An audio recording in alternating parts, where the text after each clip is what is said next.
Bom, gente, boa tarde a todas e todos. É um prazer estar aqui com vocês. O meu nome é Mafone Odara. Eu coordeno a área de enfrentamento à violência contra as mulheres do Instituto Avon. E nessa tarde nós teremos dois painéis. O primeiro painel, o tema, né, da nossa tarde é violência doméstica, um problema de saúde pública.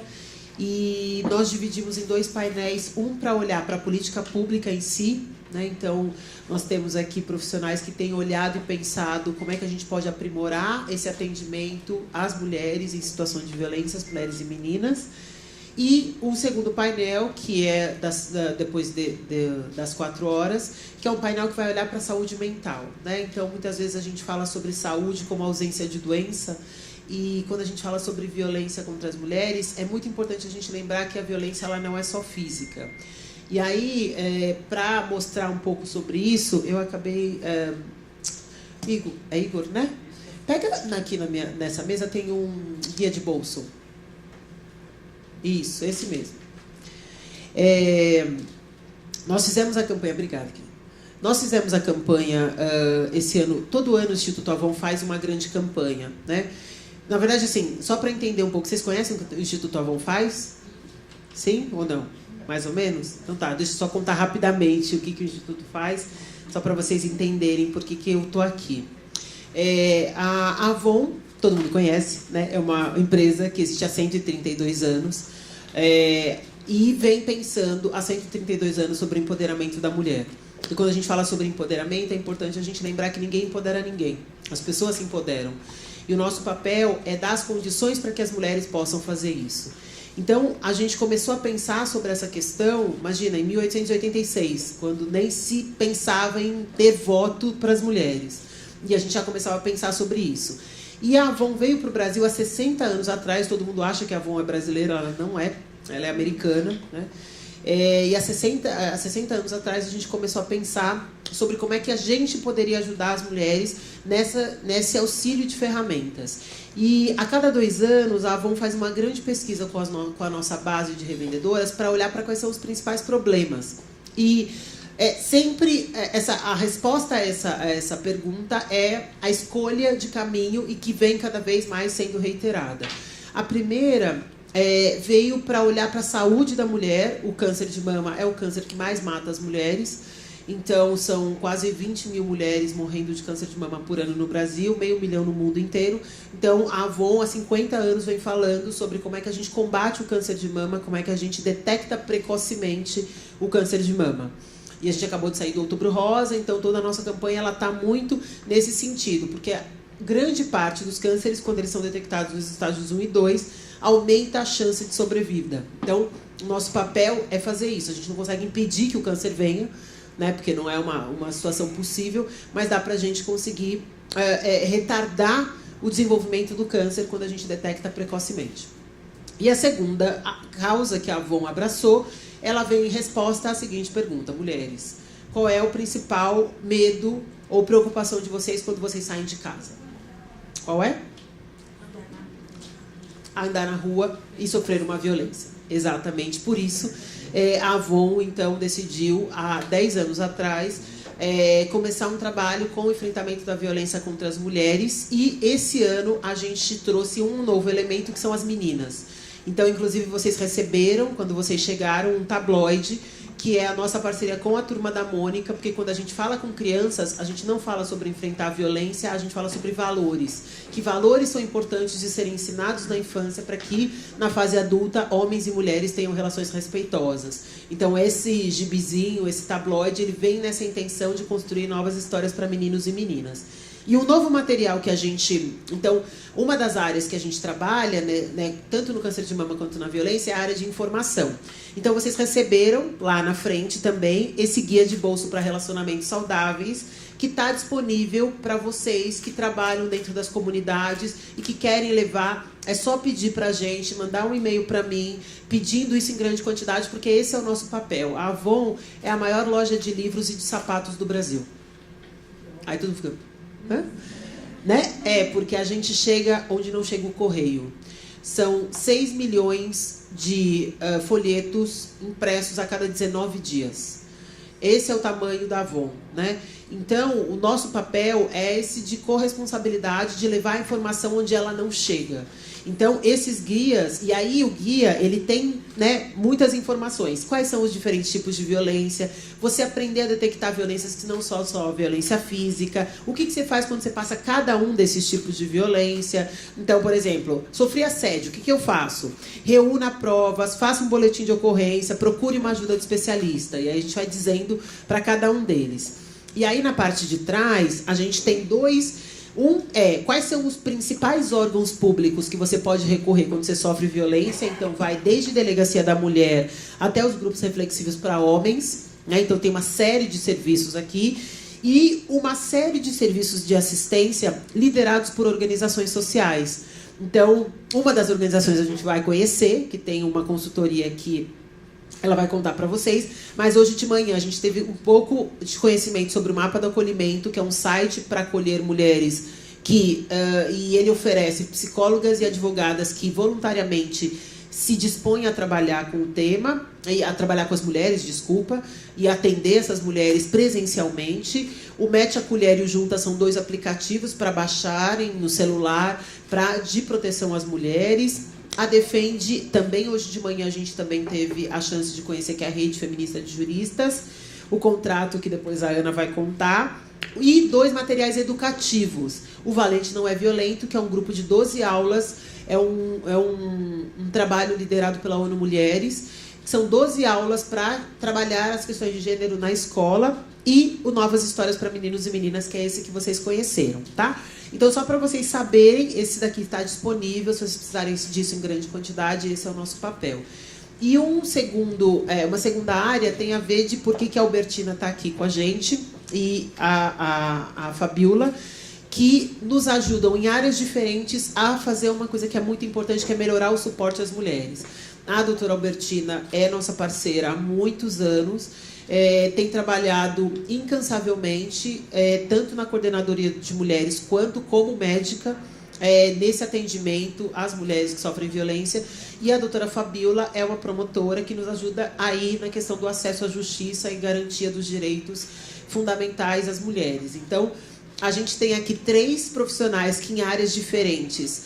A Ana Carolina Sarra é advogada e ela vai contar um pouco do trabalho dela, como ela junta a psicologia e a advocacia nesse sentido de trazer os direitos, garantia dos direitos às mulheres, às famílias, né?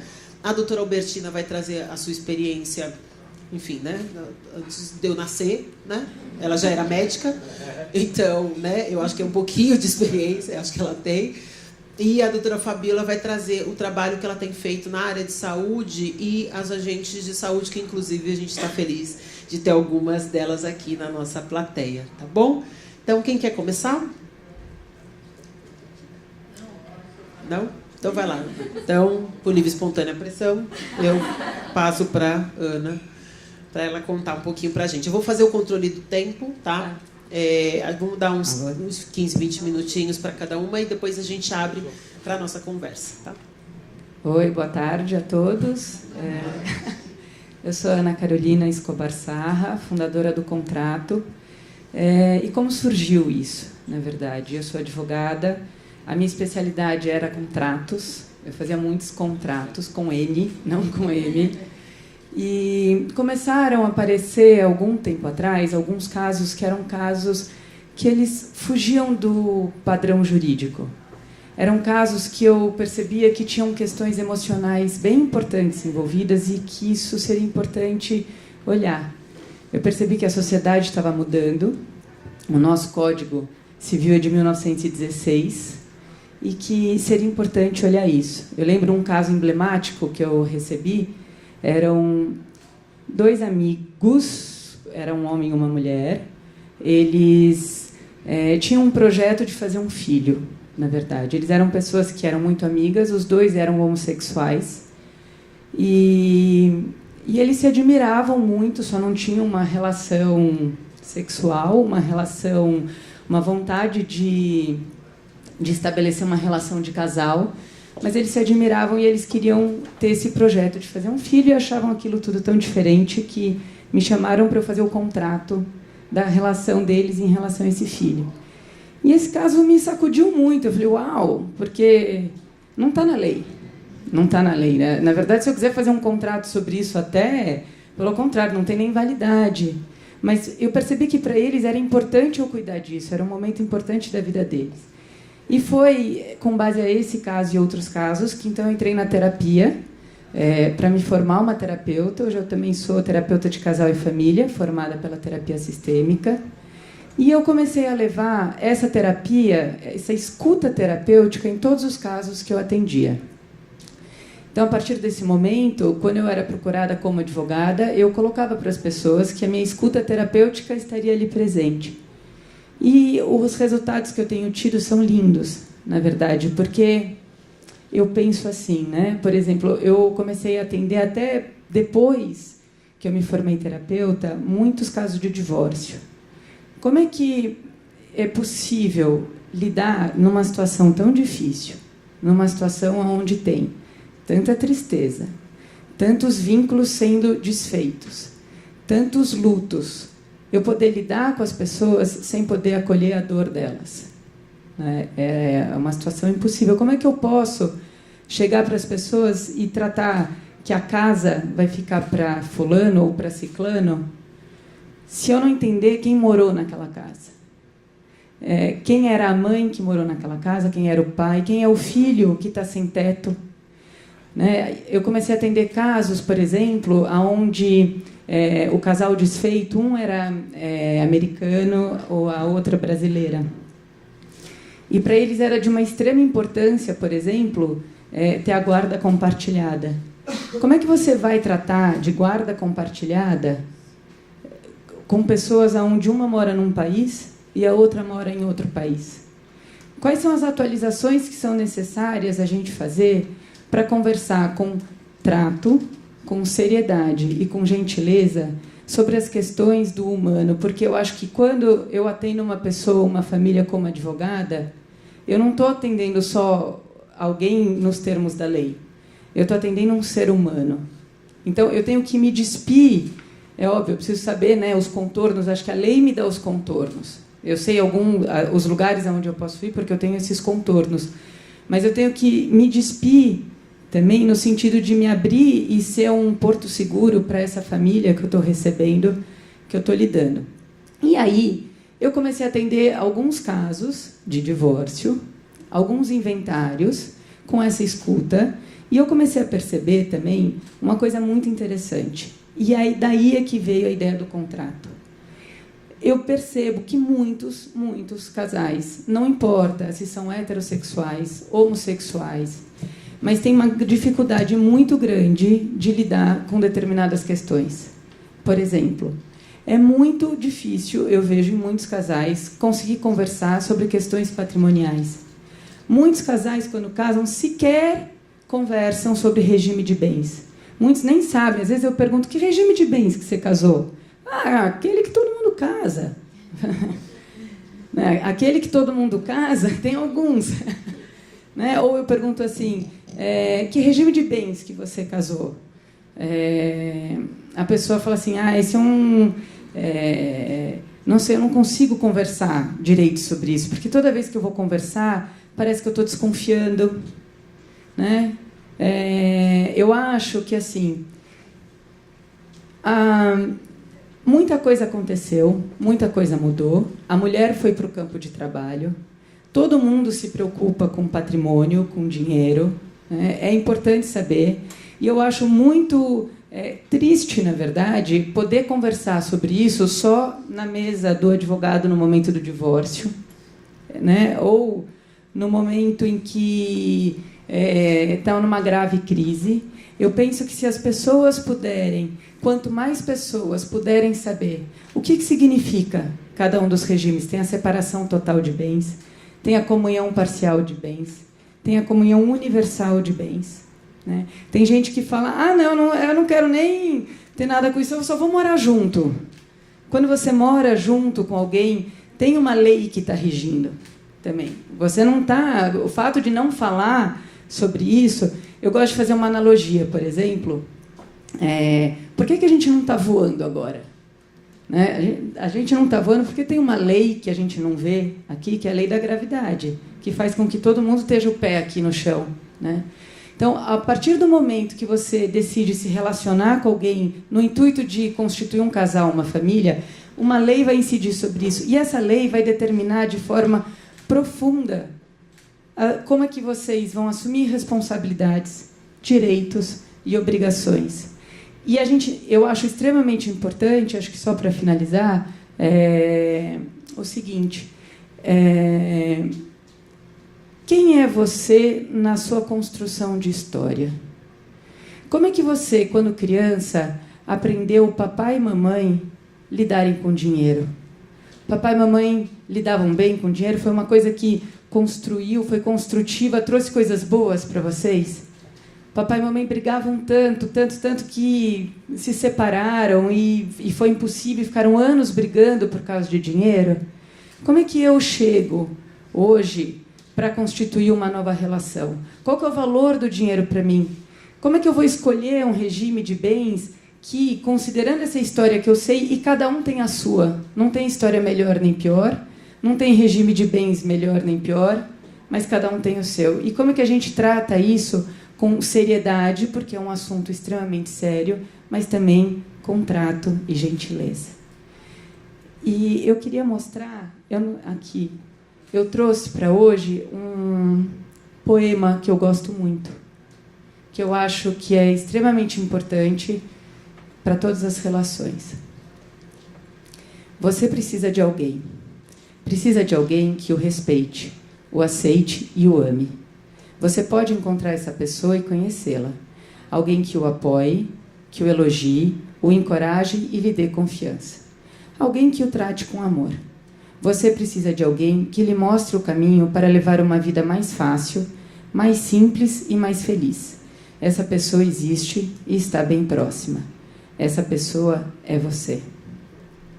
É um poema anônimo, mas eu acho que é a base para todo relacionamento saudável, porque a partir do momento que a gente aprende a se amar, a gente aprende a conversar de tudo que é importante para nós. Então, eu quero agradecer a oportunidade de estar aqui divulgando meu trabalho. E obrigada.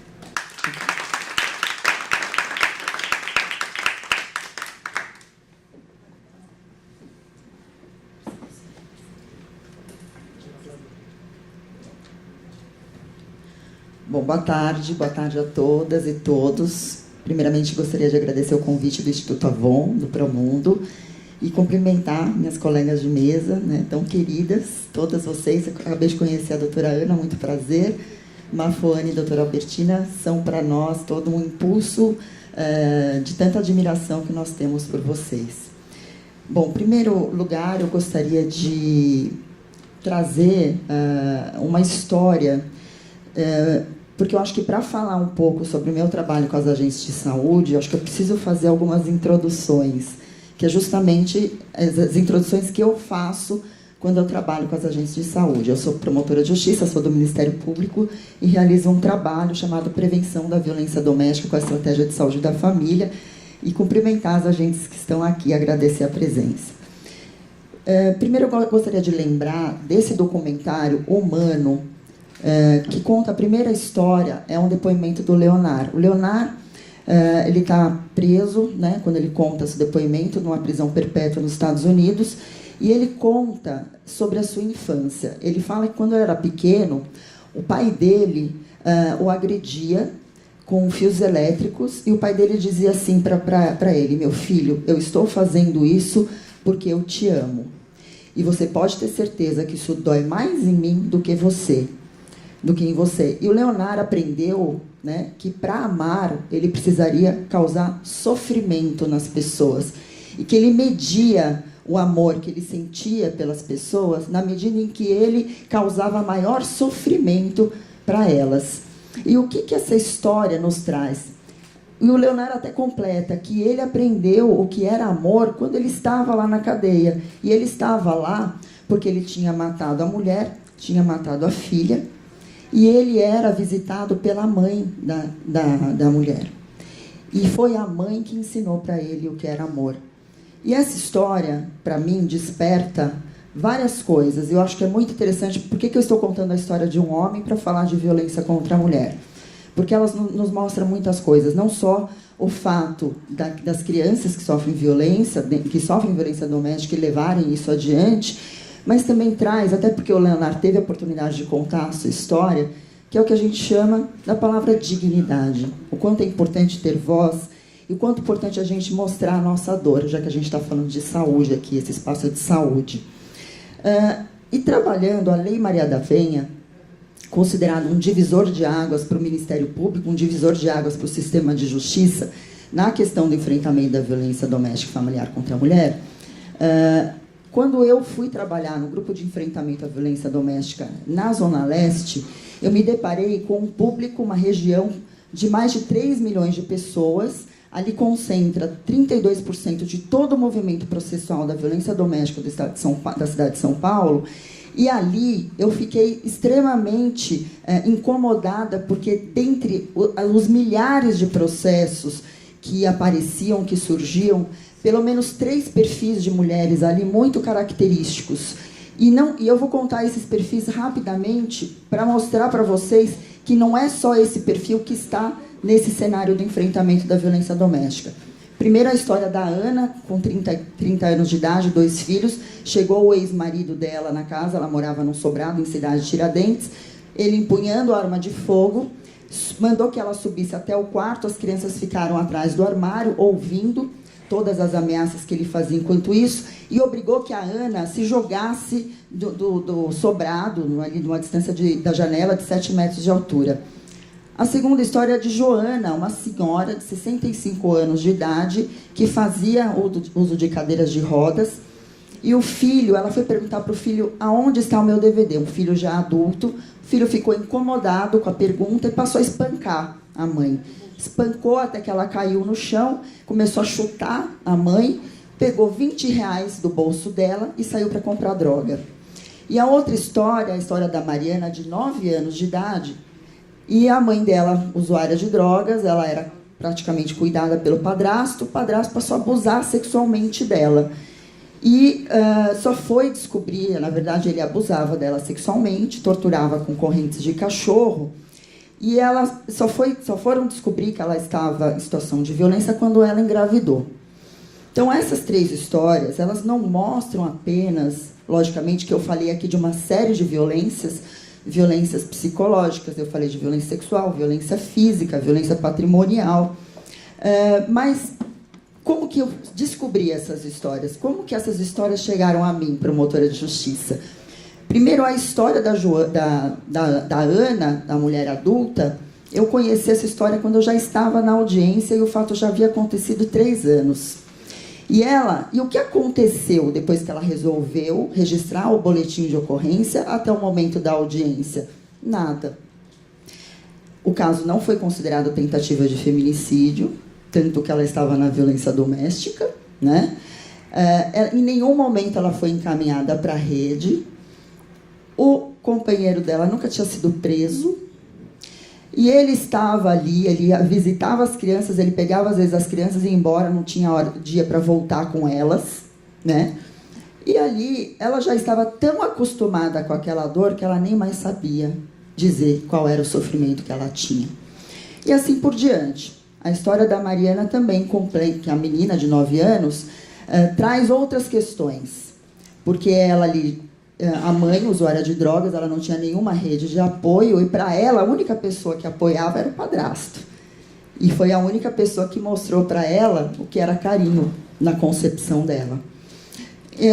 Então, na verdade, essas histórias, para quem está lá no sistema de justiça, já recebendo o fato absolutamente consumado, mostrou para mim que o sofrimento, né, é um componente da violência doméstica. Tanto é um componente da violência doméstica, e aí dentro das outras características, silêncio, que é uma violência reiterada, que os agressores geralmente são pessoas de conhecimento de todos, têm um bom reconhecimento social.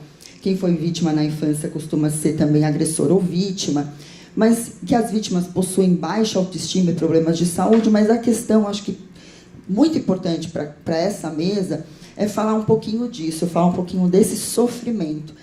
Porque esse sofrimento, quando nós mencionamos que o sofrimento é uma característica da violência doméstica, vem aí não só pela própria concepção da Lei Maria da Penha de que o trabalho deve ser em rede, mas porque a saúde, ela é essencial, ela está num ponto essencial no enfrentamento da violência doméstica e familiar contra a mulher. Nós temos esse relatório que saiu agora no dia 25 de novembro de 2018, chamado Global Study on Homicide, Gender-Related Killing of Women and Girls, um relatório sobre feminicídio de meninas e meninos.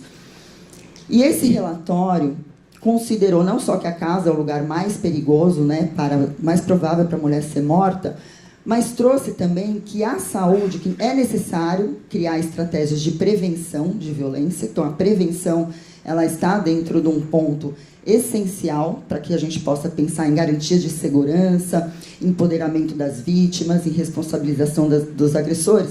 Mas ele também trouxe que é extremamente essencial a coordenação do sistema de justiça com outros serviços. E esse relatório colocou a saúde dentre eles. A Lei Maria da Penha e também os instrumentos internacionais que baseiam a lei trazem o próprio conceito de violência doméstica, o sofrimento, né? Então, o que é violência doméstica? Então, a lei fala que configura a violência doméstica e familiar contra a mulher qualquer ação ou omissão baseada no gênero que lhe cause morte, que lhe cause lesão, que lhe cause sofrimento. E qual é o antônimo do sofrimento? O bem-estar. O bem-estar. E a gente já vai falar um pouquinho desse bem-estar logo mais. E quando eu falo de enfrentamento à violência, eu gosto muito de dar esse nome, né? Pilares do enfrentamento da violência. E eu sempre insisto nisso, porque quando nós falamos com as agentes de saúde, e qualquer outro serviço, qualquer outro profissional de saúde, é muito importante tirar o estigma de que o enfrentamento da violência doméstica é uma questão de polícia. Não é uma questão de polícia apenas. Então, eu trago essa figura do MASP, porque esse prédio do MASP está em pé por causa de 4 pilares. Eu gosto de dizer, é um pilar da assistência à mulher em situação de violência, é um pilar da proteção à mulher em situação de violência, é o pilar da prevenção da violência e o pilar, aí sim, da repressão da violência. E se um desses pilares, se faltar um pouquinho de ferro, faltar um pouquinho de concreto, se ele não tiver com seus componentes ali preparados para sustentar o enfrentamento da violência, ela não vai funcionar. E a saúde está dentro de todos esses espaços. E vejam, esse relatório, né, que eu trouxe aqui para vocês, ele é um relatório da própria Organização Mundial de Saúde, de 2005, é um estudo sobre a mulher em situação de violência. E esse estudo, em 2005, antes da Lei Maria da Penha, ele já trazia que o setor saúde pode desempenhar um papel decisivo na prevenção da violência doméstica, e eles devem ser um local de acolhimento, um local onde as mulheres devem se sentir seguras, devem ser tratadas com uma informação de qualidade, que elas não sejam estigmatizadas, e que é absolutamente necessário que esse setor de saúde articule com as outras instituições. Aí vocês podem falar, bom, mas isso é óbvio. Bom, no meu ponto de vista como promotora mas a gente vê que não é bem assim. Tanto é que se considera, né, a própria Organização Mundial de Saúde, como eu falei, mas também o Banco Mundial e a ONU, todos esses consideram a violência física, a violência sexual, a violência doméstica e familiar contra a mulher como um problema de saúde pública que afeta 1/3 das mulheres do mundo inteiro, que as mulheres correm mais risco de sofrer estupro, violência doméstica, do que acidentes de carro, câncer de mama, malária, e que é um problema de saúde global com proporções endêmicas. Tanto que a própria Lei 13.427 de 2007 inseriu no SUS um princípio tão importante quanto a universalidade, quer dizer, a saúde é para todos, A saúde é para todos, mas um princípio tão importante quanto esse é que dentro do espaço da saúde nós tenhamos serviços especializados para as mulheres em situação de violência. Não só violência doméstica, em situação de violência. Tanto é que em 2003, vejam, 2003, antes daquele relatório que eu mencionei, a Lei 10.778, que define a notificação compulsória, obriga que os profissionais de saúde procedam à notificação e à comunicação externa. Quer dizer, existe um compromisso não só de caráter de vigilância sanitária, mas o compromisso de articulação com outros serviços, e aí vem a obrigação da comunicação externa, e aí sim nós vamos ter muitos gargalos. E a própria lei que define, a Lei 8080/90, que fala dos princípios do SUS, no seu artigo 6º, ela fala da importância, né, o próprio bem-estar, né, que o SUS ele tem o dever de proporcionar o bem-estar, quer dizer, aplacar o sofrimento. Nós sabemos que as consequências da violência para as mulheres, como as histórias que eu contei, elas não se resumem no fato em si, na verdade, elas antecedem até aqueles fatos, porque nós sabemos que a violência doméstica, pelo seu caráter contínuo e progressivo, ela vem de uma situação inicial que muitas vezes é banalizada, romantizada, ou tratada até como algo patológico. E essas consequências, se não forem enxergadas como uma questão de saúde, elas vão causar um custo muito grande para a saúde. Não só um custo muito grande para a saúde, mas um custo muito grande para as pessoas e para as mulheres, para os filhos, para a sociedade em geral. Foi nesse cenário que o projeto de prevenção da violência doméstica com a estratégia de saúde da família foi criado. E eu queria contar uma história, né? Esse homem lindo, maravilhoso, para mim é o homem mais lindo do mundo. Ele é meu pai, o nome dele é Nelson Negrão, ele é médico da estratégia de saúde da família, ele tem hoje 86 anos e ele trabalha na UBS Jardim Guarani, na periferia da Zona Norte de São Paulo. Para vocês terem uma ideia, o meu pai me mandou a seguinte mensagem quando nós organizávamos um evento, que a doutora Albertina foi, com 320 agentes comunitários de saúde. Meu pai, você tem que ir, que eu vou contar a sua história. Aí ele me mandou a seguinte mensagem: Bia, não poderei ir porque vou fazer visita nas casas. A minha agente vai se despedir da área na qual sou responsável. Sinto muito, mas é minha obrigação. Então é ele. Um dia, lá numa conversa em 2005, em casa, na cozinha de casa, meu pai, com esse compromisso todo com o trabalho, ele me contou que tinha uma agente de saúde que trabalhava para ele, que estava querendo uma orientação jurídica, porque ela sabia que eu era promotora. E ela queria resolver uma situação jurídica de uma senhora que ela atendia, ela visitava a casa dela todos os meses, e essa senhora estava com muita dificuldade de locomoção e precisava pegar os proventos de aposentadoria no banco. O filho já não a visitava com tanta frequência, e a agente de saúde queria saber o que eu posso fazer. Isso me chamou muita atenção, porque em que cenário está essa mulher, essa agente de saúde? Ela está num cenário muito além da profissional, ela está num cenário muito além da obrigação que lhe foi confiada. Ela estava ali preocupada com a dignidade daquela senhora. E para o meu olhar de promotora, era o olhar do quê? Aquela senhora, mulher, da idosa, ela já estava numa situação de abandono e que já merecia ali uma intervenção do CREAS e que já merecia ali o que a gente chama de comunicação externa, na articulação até do Ministério Público para as nossas ações.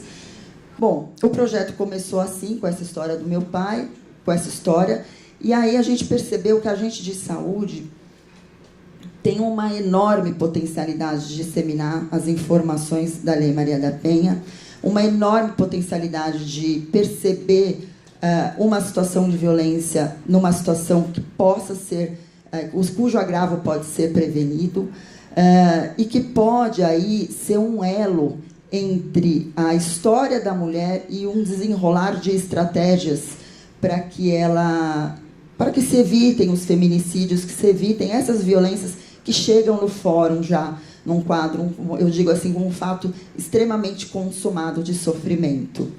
Então, o projeto ele visa articular não só a saúde, mas a assistência social também está nesse processo, para a disseminação da Lei Maria da Penha, estimular que as agentes de saúde multipliquem o conhecimento e saibam aonde procurar ajuda, fazendo a conexão com a rede do território.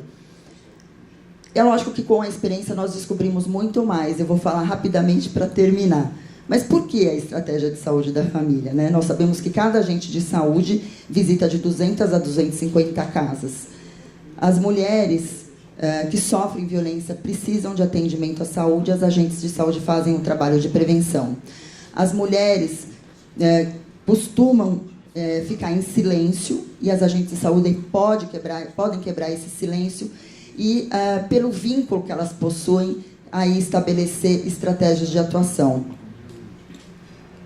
Para executar esse trabalho, nós criamos uma cartilha, que é essa que eu tenho em mãos. É uma cartilha que traz informações básicas sobre o que é violência contra as mulheres em qualquer idade, né? Quais são os principais sinais.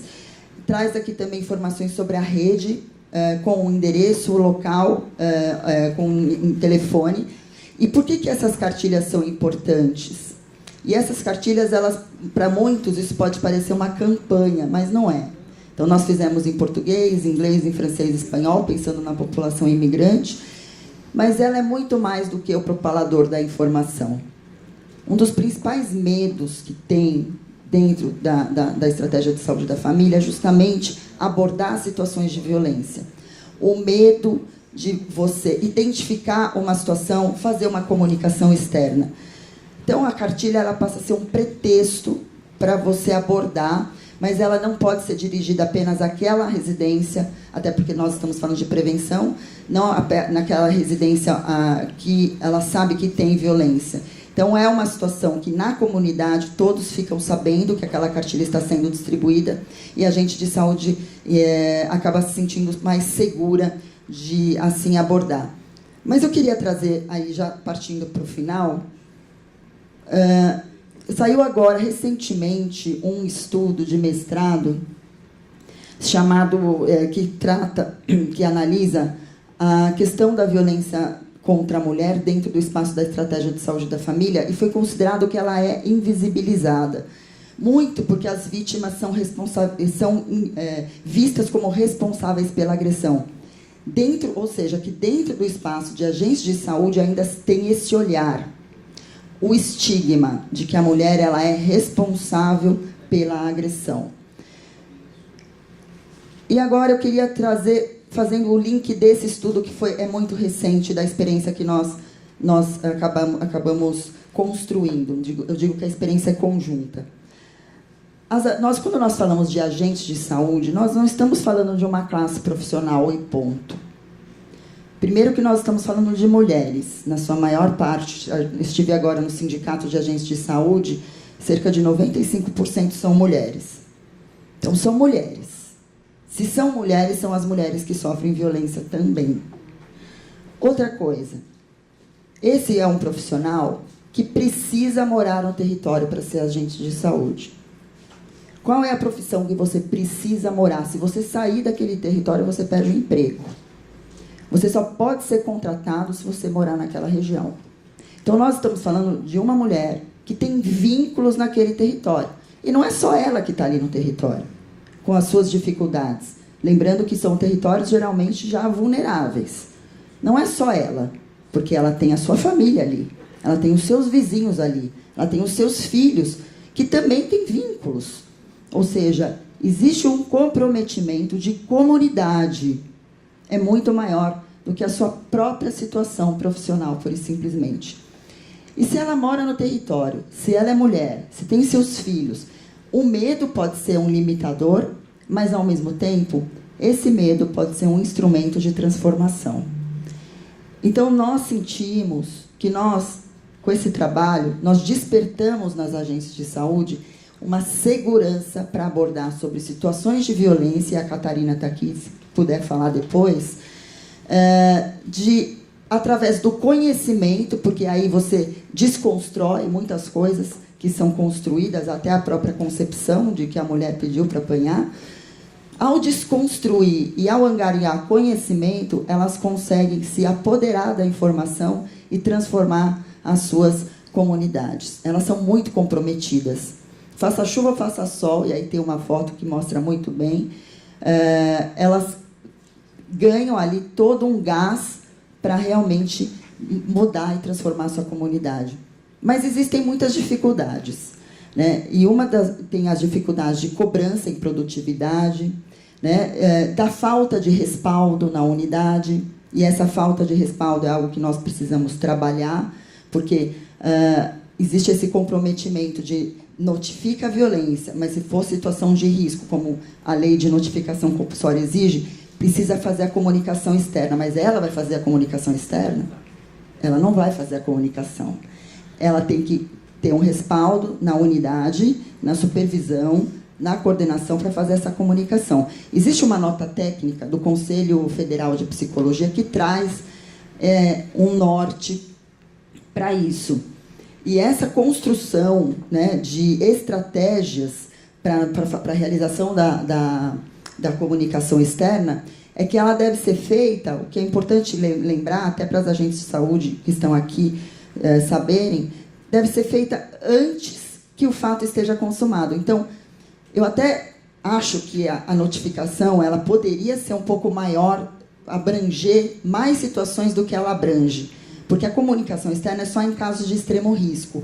Quando existe um caso de extremo risco, quanto mais risco a mulher está, mais a denúncia por parte de qualquer profissional, também esse profissional pode estar em risco, esse que está na comunidade.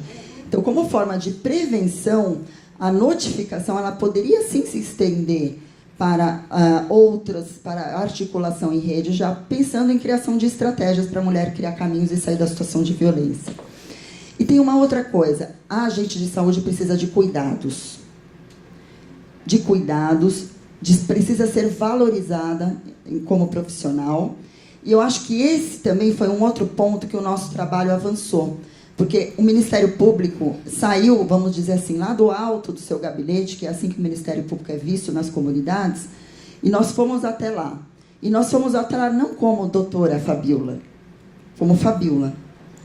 E fomos até lá para uma conversa, para que elas tivessem espaço de voz, para que nós pudéssemos realmente entender esse processo e para que elas pudessem também perceber o quanto elas são valorizadas e quanto elas podem se sentir valorizadas. E assim, né, fazendo esse trabalho junto, e foi muito importante a gente ter ido no sindicato, porque eu vou abraçar isso cada vez mais para lutar pelo sindicato a conseguir mais recursos para as agentes. Então, estar de igual para igual é um componente essencial.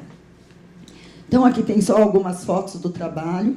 Chegamos a 850 agentes de saúde na Zona Leste, na região central, na Zona Norte, em Perus. Fomos em outros municípios, como Bragança Paulista, Leme, Ubatuba, Guarulhos, nós vamos começar o trabalho. Jacareí também estamos iniciando. Fizemos uma parceria com o SEBRAE, porque se estamos falando de atuação em rede, e nesses territórios existe a questão da dependência econômica, ela é um fator decisivo para a prevenção da violência. E com a doutora Albertina fizemos já 2 webconferências em dezembro do ano passado, em agosto desse ano. Também estivemos na região do Vale do Paraíba com mais de 12, 13 municípios. E tem um outro componente que eu gostaria de trazer aqui, até para levar como recado para todas as agentes que estiverem nos assistindo, de que qualquer premiação que o projeto tenha recebido não é meu, não é do Ministério Público, é nosso. E que elas levem isso para elas em seus currículos. A menção honrosa do Inovar, e por isso que nós levamos aí, na época, 3 agentes lá no STF para receber também. E também o Prêmio Viva, que foi a indicação de finalista. Na verdade, nós fomos indicadas como finalista pelo Instituto Avon e pela revista Marie Claire. Então, vocês aqui sintam-se contempladas. Então, o protagonismo das agentes de saúde é muito evidente, precisa ser valorizado, encontrar o respaldo nas suas unidades. Então, eu vou só para terminar, e aqui tem toda uma exposição de fotos que nós fizemos, mostrando as dificuldades e como elas abordam a questão das mulheres imigrantes, mas o recado é esse, né, que o trabalho, eu gosto de chamar carinhosamente de corrente do bem, Nós sabemos que as agentes de saúde, eu considero super-heroínas, mas no sentido de reconhecimento das dificuldades e do poder que elas têm. Mas que o trabalho em rede ele é absolutamente necessário, que a saúde precisa ser vista como um espaço de prevenção essencial e que nós precisamos desestigmatizar a ideia policialesca que se tem no enfrentamento da violência doméstica. Se quiser ir rápido, vá sozinho, mas eu quero ir junto, porque eu quero ir longe, assim como falou o provérbio africano. Muito obrigada.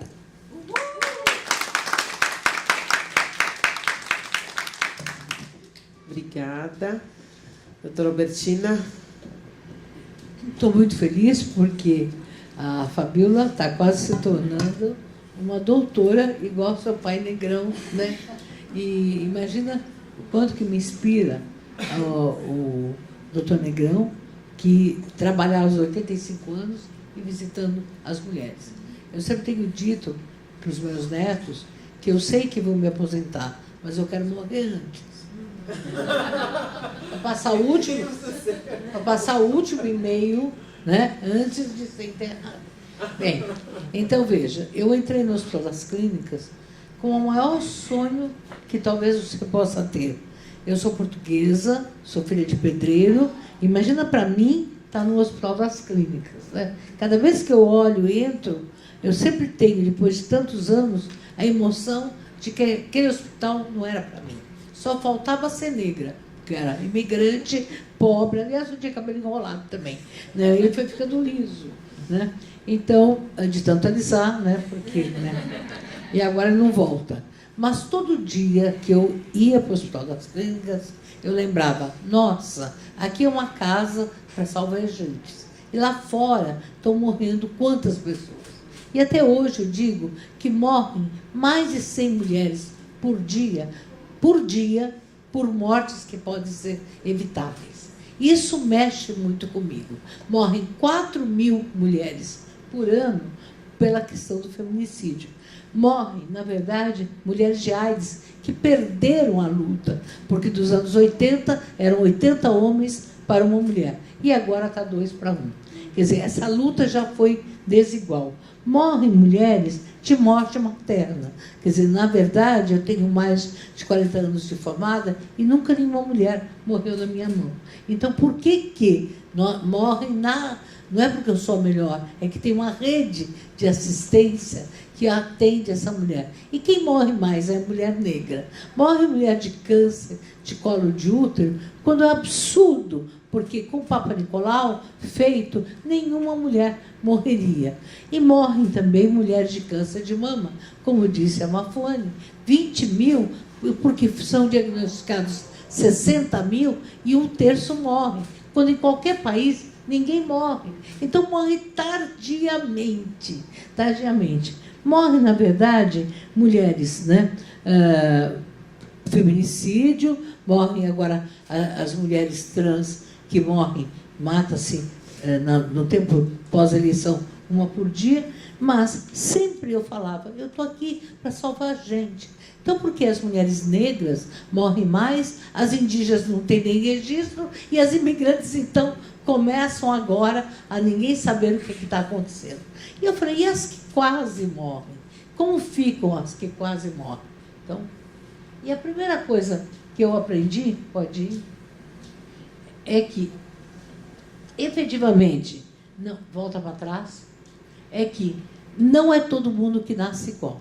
Então, apesar de eu fazer partos, eu sei que aquela criança que nasce no Einstein ou que nasce no São Luís, ela é diferente das condições daquela mulher que nasce em Itaquera, que nasce em Brasilândia, que não é igual, não é na cor da pele, é na cor da assistência. Isso, para mim, me revolta, porque eu sei fazer partos. Então, veja, o Hospital das Clínicas, para mim, era a minha casa, era onde chegava todo mundo de todo o Brasil com diferença, e ali não tinha INAMP, não tinha SUS naquela época, só tinha INAMPs para quem era privilegiado, tinha as casas de assistência e tinha a rede pública, que atendia só mulher e criança. As mulheres em todas as fases da vida não eram. A partir daí, um grupo de... E naquele tempo, eu tenho que dizer, a gente atendeu as mulheres porque parece que isso está tão distante, as mulheres que eram perseguidas na América Latina por questões dos regimes autoritários, que não tinham onde ser atendidos. Então, havia uma rede de proteção que atendia essas mulheres clandestinamente, com risco mesmo da gente morrer. Bem, e aí começa, então, a gente quer uma saúde diferente. Então, demora 10 anos para a gente sonhar com uma saúde diferente. E aí foi construído o SUS. Com aquela experiência daqueles seres que a gente sabia quem podia atender, neurologista quem é que atende, não sei quem atende, ortopedista quem atende, era uma rede clandestina que apoiava as mulheres que em outros lugares apoiavam, que lutavam, foram perseguidas pelos regimes autoritários. Nem eu lembrava que eu também estava num regime autoritário e que nós podíamos correr o mesmo risco. Que a partir de atender, hoje eu não sei se eu teria aquela coragem, mas valeu a pena, eu faria tudo de novo. Não sei se hoje eu teria. Então, cada vez que eu pegava um neném, eu dizia assim, quantos não nasceram assim? Quantas mães não puderam? E aquelas que quase morrem, porque chegavam no hospital, aquelas que quase morrem. Eu era do pronto-socorro. Então, quando eu costurei pela primeira vez uma menina que foi estuprada com 1 ano de idade, e eu fiquei 20 horas costurando, porque ela estava toda arrebentada, eu dizia, não posso deixar, eu sou médica, eu preciso fazer com que nada mais aconteça. E aí a gente começou a trabalhar perfeitamente, que quando eu fazia o parto, nasce uma menina. Ah, aquela menina vai ser diferente do menino. Olha que documentos, né? Olha que menina.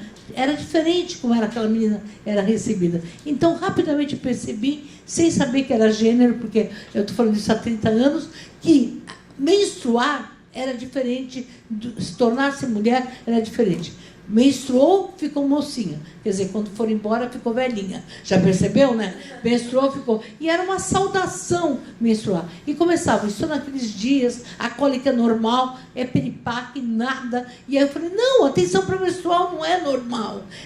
A mulher, eu tenho que, como médica, e todo mundo dá o direito daquela mulher saber que ela não tem que sofrer da menstruação. Então, aquela ideia do normal começou a me irritar profundamente e a outras pessoas. Não sou eu era só uma da parte dessa. E aí, né, na verdade, a mulher falava, bem me quer, mal me quer. Esse desejo de agradar me irritou profundamente. Tanto é que o nome da atenção à violência no Pérola Baito é Bem Me Quer. Porque eu lembrava de Portugal, a Margarida que é aqui, chamava Mal Me Quer. E eu odiava, mal me quer, mal me quer. Tem que ser numa pétala de rosa definir a minha vida. E o homem, né, que tinha medo de falhar. Quer dizer, a mulher nascida para agradar e o homem sempre para ser a pessoa mais poderosa. E, de repente, eu pensei assim, vamos parar desse cochicho, de uma falar para outra, no campo privado, mas por que não pode ser uma roda aberta de discussão do dia a dia? E aí pensei, puxa, namorar não pode ser ficar só no banco do jardim. Namorar tem que ser mais. Porque todas as mulheres me contavam, olha, será que eu sou tão fria, doutora? Por que eu sou tão fria?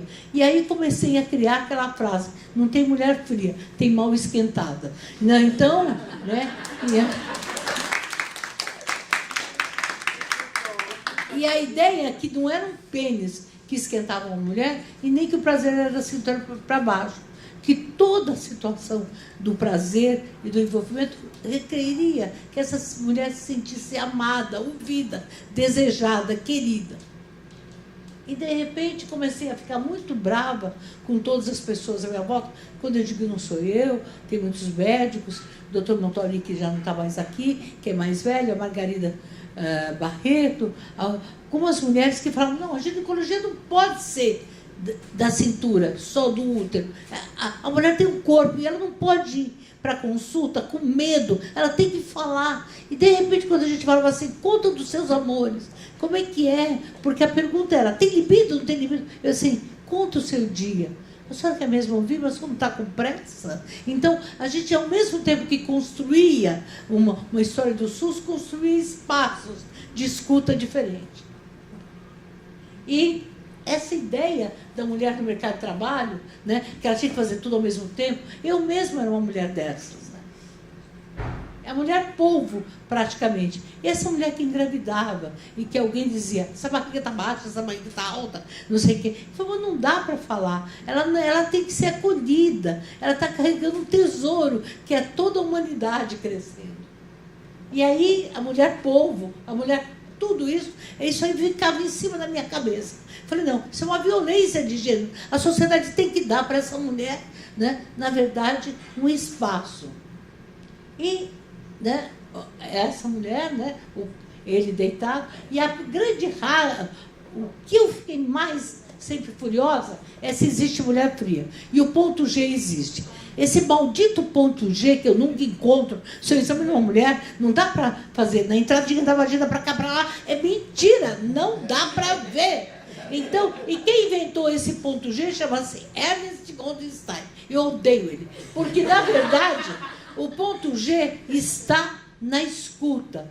E quando eu fiz um trabalho com as mulheres assentadas do Vale, do Mirante do Paranapanema, eu fiz uma oficina com as mulheres do assentamento e falei para ela, fala como é que é uma mulher fria e como é uma mulher quente.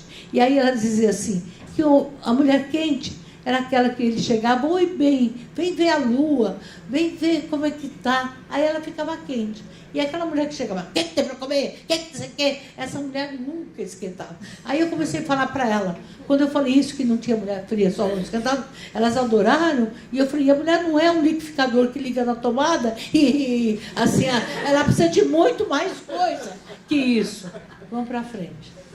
E aí pensei assim, puxa, a mulher, ela precisa de mãos, e essas mãos têm que ser o sistema. Como é que, de repente, eu não posso olhar no olho? Que medicina é essa que a paciente chega e eu não posso olhar no olho dela, não posso abraçar, e tenho 5 minutos para tirar a roupa e, de repente, nem fazer um exame onde eu coloco um espéculo na maior intimidade e falo, tá tudo bem, ou então, a senhora precisa fazer esse exame. Essa consulta não podia ser assim. Então, todos os meus amigos, na época do SUS, a gente idealizou um SUS que fosse, primeiro, integral, depois, intersetorial, todos os setores, e mais multiprofissional, o olhar psicológico, o olhar social, o olhar da saúde mental, o olhar de todas as áreas. E outra coisa, a interface com a comunidade. Então, a comunidade tinha que chegar na rede básica falando o que sentia. E também essa troca, porque quem era o grande cliente era o paciente. Não importava. E mais do que foi eu falar, eu não vou fazer uma pesquisa para o Gáudio, para todo o pesquisador. Eu quero fazer para o pesquisado. Tanto é que a minha tese primeira, que eu fui obrigada a fazer, que era de células, eu odiava células e de hormônios, mas eu fiz essa tese com o meu orientador, que chama-se Franz Miller, né? Helbert. Então, ele me orientou a fazer essa tese. Para mim foi muito importante, porque agora eu entendo de hormônios. Mas eu queria fazer das questões sociais. Durante muitos anos no Hospital das Clínicas, eu nunca dava aula de questões, os direitos dos anticoncepcionais, porque achavam que eu ia subverter os alunos numa grande faculdade com partido, para dizer que eu ia orientar. Ia mesmo. Próximo. Então, comecei a repensar em todas as relações das mulheres, como um girassol, seja nas relações homoafetivas, nas relações das mulheres, em todas as idades. E essa é também em todas as raças, porque não é só o oriental é excluído, o índio é excluído, então não tem espaço. Na verdade, eram mulheres brancas, as pesquisas são brancas, tudo que eu recebia de literatura era americana. Então, como é que, de repente, todos nós nos formávamos com pesquisas voltadas para a França, tem Itália, para a França, Estados Unidos e Europa, e alemãs de quebra. Próximo. Então, sabe, cansei de ver esse modelo de saúde do casal loirinho, cheiroso e gostoso. Não era essa.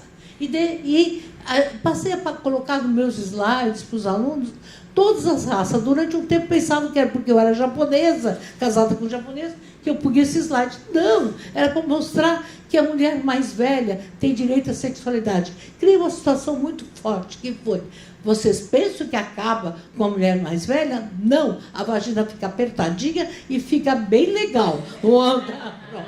É a vingança da velha senhora. Porque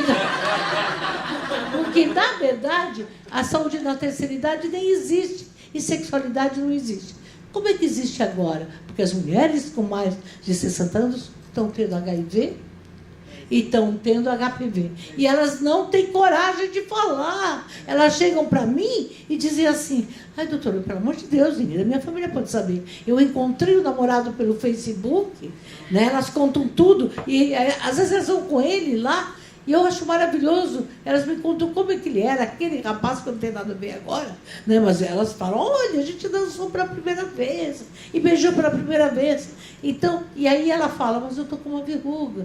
Como é que eu faço? Ninguém pode saber, ninguém pode saber. Próximo. Bom, então veja, eu acho que quebrando barreiras e empoderando foi o que a Mafone falou. Não adianta uma lei, a gente tem que quebrar essas barreiras.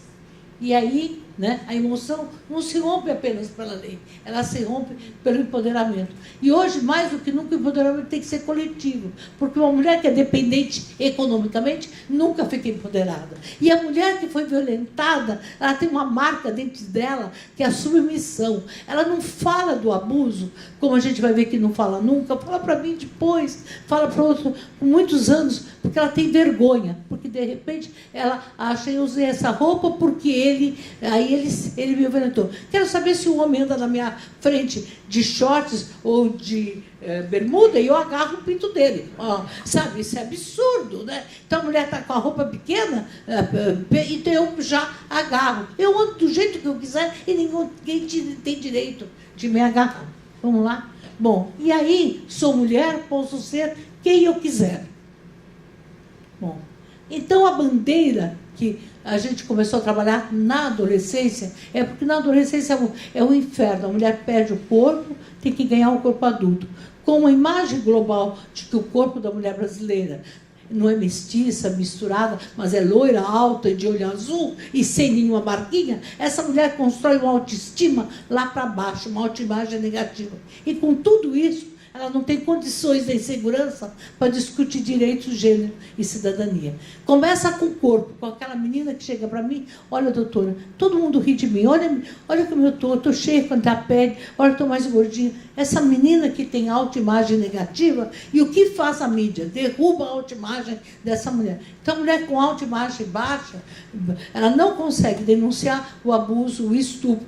Com um grande trabalho na sala de espera que o Igor faz, as pessoas lá fazem, um grupo multiprofissional, a gente discute na sala de espera do Hospital das Clínicas, ocupando o anfiteatro, onde só as aulas mais sofisticadas foram. A gente fala e elas começam a dizer que conhece os casos igual. E quando ela chega na consulta, ela tem coragem, olhado no olho, de dizer: eu sou abusada desde os 4 anos, desde os 5 anos. Nunca vou esquecer que uma menina chegou, a gente encontrou uma bactéria que só tem em cachorro. E aí, a gente foi falar, eu fui falar no laboratório, eu falei: não acredito nisso. É que o pai dela abusava ela, os irmãos, e abusava o cachorro. Então, ela pegou a doença desse cachorro. Bem, então, eu acho que transformar a culpa e a cobrança em conhecimento dos direitos. Dobrar-se sobre si mesmo é também ficar doente.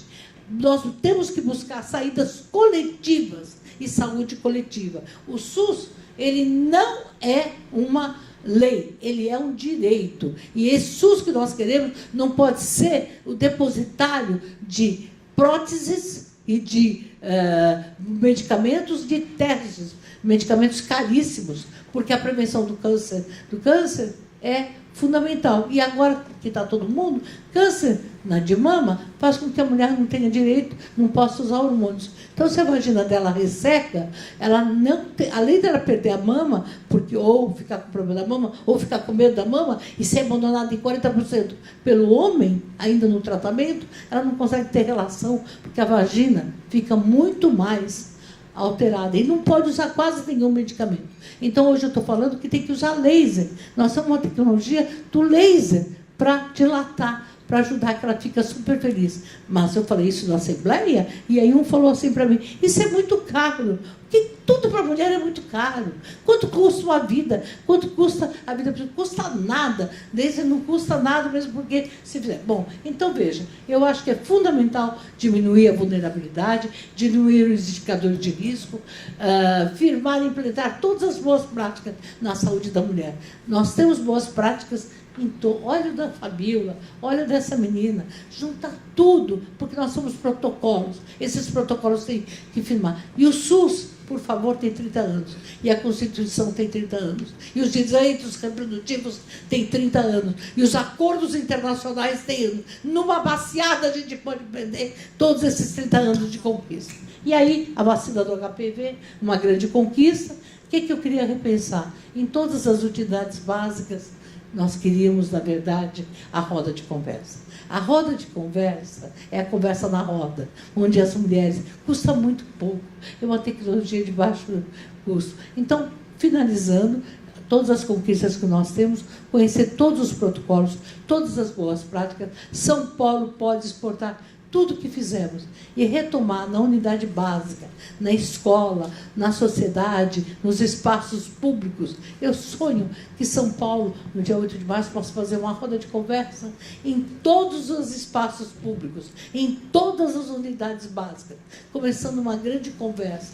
Mulher, você não é culpada, você é vítima, porque engravidou sem decisão, na gravidez da adolescência, porque foi abandonada, né? E você não foi abandonada, você foi limitada no seu dia a dia. Você não é culpada porque apanha, mas é fazer com que você tenha força para denunciar todo tipo de agressão. O que eu já ouvi, você mulher é larga, você é mal cheirosa, você é apertada, eu sempre digo, a mulher tem que estar muito brava para dizer o seu pênis é torto ou você broxou. Ela tem que estar louca. Mas o homem, em qualquer movimento, até quando ela não engravida. Ah, não engravidou? Ah, tá gay. E sempre na festa, né, de final de ano ou de começo de ano, ninguém diz. Ele pode ser ele o problemático. Tem 35% de chance. Então, você foi abandonada porque teve câncer de mama? Alguma coisa você fez, você não é boa mulher. E aí você apanhou? Você sabe por que apanhou. Então, aquilo que a Bafone, a gente mete o colher, mete o pé, mete a mão, mas mete a lei. Porque nós temos a terceira legislação que é melhor. Então, Lei Maria da Penha, SUS, né? E Constituição brasileira. Tudo isso tem que ser a nossa cartilha, o nosso livro, todo dia. E as crianças têm que aprender na escola assim, e os médicos têm que aprender na escola assim, que as mulheres têm o direito a falar o que elas sentem. Não é ser receitada porque eles acham. A gente não é um laboratório, um teste dos medicamentos. A gente é, sim, um movimento de escuta em todas as ações. Então, muito obrigada, é isso que eu tinha que dizer.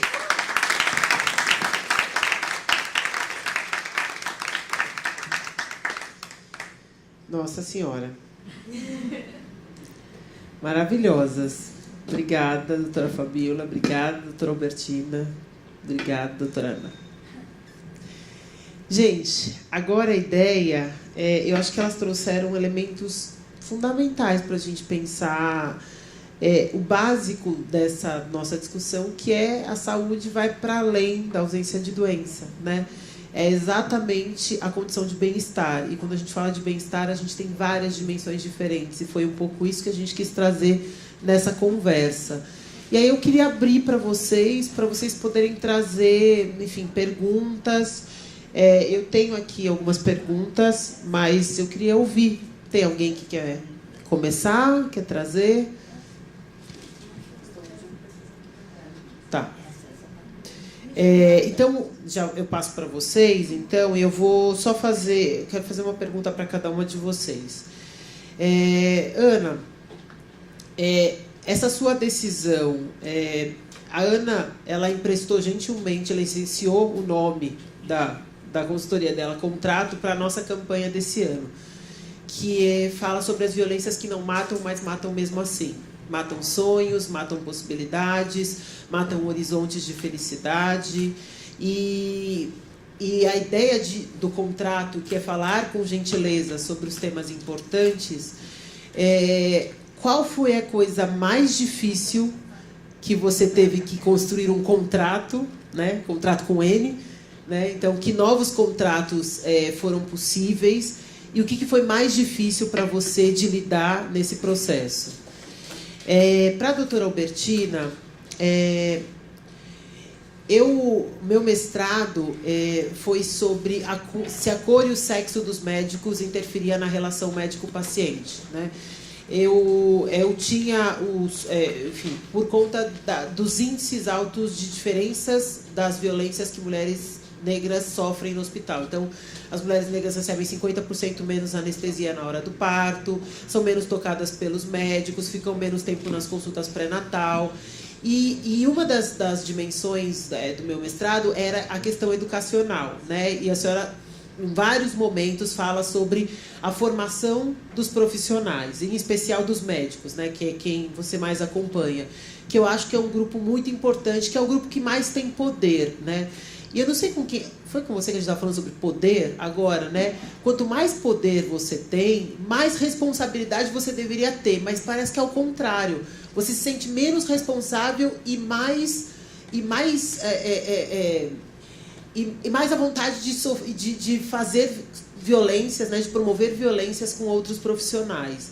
Então, eu queria que a senhora contasse um pouco quais são as coisas básicas, porque... Enquanto a senhora está trabalhando com os médicos, né, a gente tem aqui pessoas que estão trabalhando com os agentes de saúde, fazendo esse processo de formação lá. A gente sabe que a educação não resolve o problema, porque não é porque as pessoas sabem que elas não vão ser violentas. Não é isso. Tem outras dimensões importantes, mas sem educação a gente nem começa a conversa. Então, eu queria que a senhora trouxesse elementos importantes. A senhora acabou a apresentação falando sobre a importância das rodas de conversa, mas eu queria que a senhora dissesse assim, esses elementos não podem ficar de fora. Se eu tiver uma conversa com esses médicos, o que não pode ficar de fora dessa conversa? Né? E com a doutora Fabíola, o trabalho do Ministério Público, ele é um trabalho fundamental para... Ninguém conhece, muitas pessoas não conhecem o que o Ministério Público faz e acham que o Ministério Público não é para pessoas, não é para cidadãos comuns, né? Cidadão comum não conversa com o Ministério Público. Então tem uma distância muito grande, não só do que faz, mas da instituição em si. Quando você decidiu começar a trabalhar com os agentes de saúde, qual foi o elemento importante para você conseguir quebrar? Porque tem uma distância muito grande entre um agente de saúde e uma promotora de justiça, né? Então, primeiro tem aquela coisa, não, a doutora, assim, tipo, ela tá lá, eu tô aqui, eu não vou nem perguntar, porque se eu perguntar qualquer coisa... Então, assim, como é que você foi fazendo nesse trabalho para reduzir a distância, que é essa distância institucional do doutora, que na comunidade ele é um complicador, e que elementos têm te ajudado a trazer outras promotoras para esse trabalho? Porque você é uma. A gente precisa que outras promotoras também possam assumir. Acho que quando você é reconhecida, não só no Viva, como uma finalista, porque o seu trabalho é excepcional, mas com o Prêmio Inovar e como um prêmio de inovação, né, eu acho que você tem elementos de inovação muito ricos. Eu queria que você trouxesse isso, tá? Antes de responder a sua pergunta, eu queria só fazer uma observação. Eu fiquei muito tocada pelos dois trabalhos, muito. Acho que tem muito trato, na verdade, nos dois trabalhos, né? Eu acho que essa questão de olhar o humano, ela é uma questão que extrapola qualquer esfera, e que bom que eu acho que fez todo sentido até... eu acho que esse é o link da gente estar na mesma mesa. Mas o que eu gostaria de dizer, que eu fiquei muito tocada, para a doutora Fabíola, você trouxe duas figuras paternas na sua fala. Você trouxe, e as figuras paternas, com modelos do que foi possível herdar dessa figura paterna. Né? Você trouxe a figura paterna na primeira imagem do Leonardi, né? Onde... Ele aprendeu através... Como é que foi que ele aprendeu, através do pai dele, o amor? né? Foi através do sofrimento, e depois você trouxe o seu pai. E assim, eu acho como é importante a nossa responsabilidade como mãe e pai.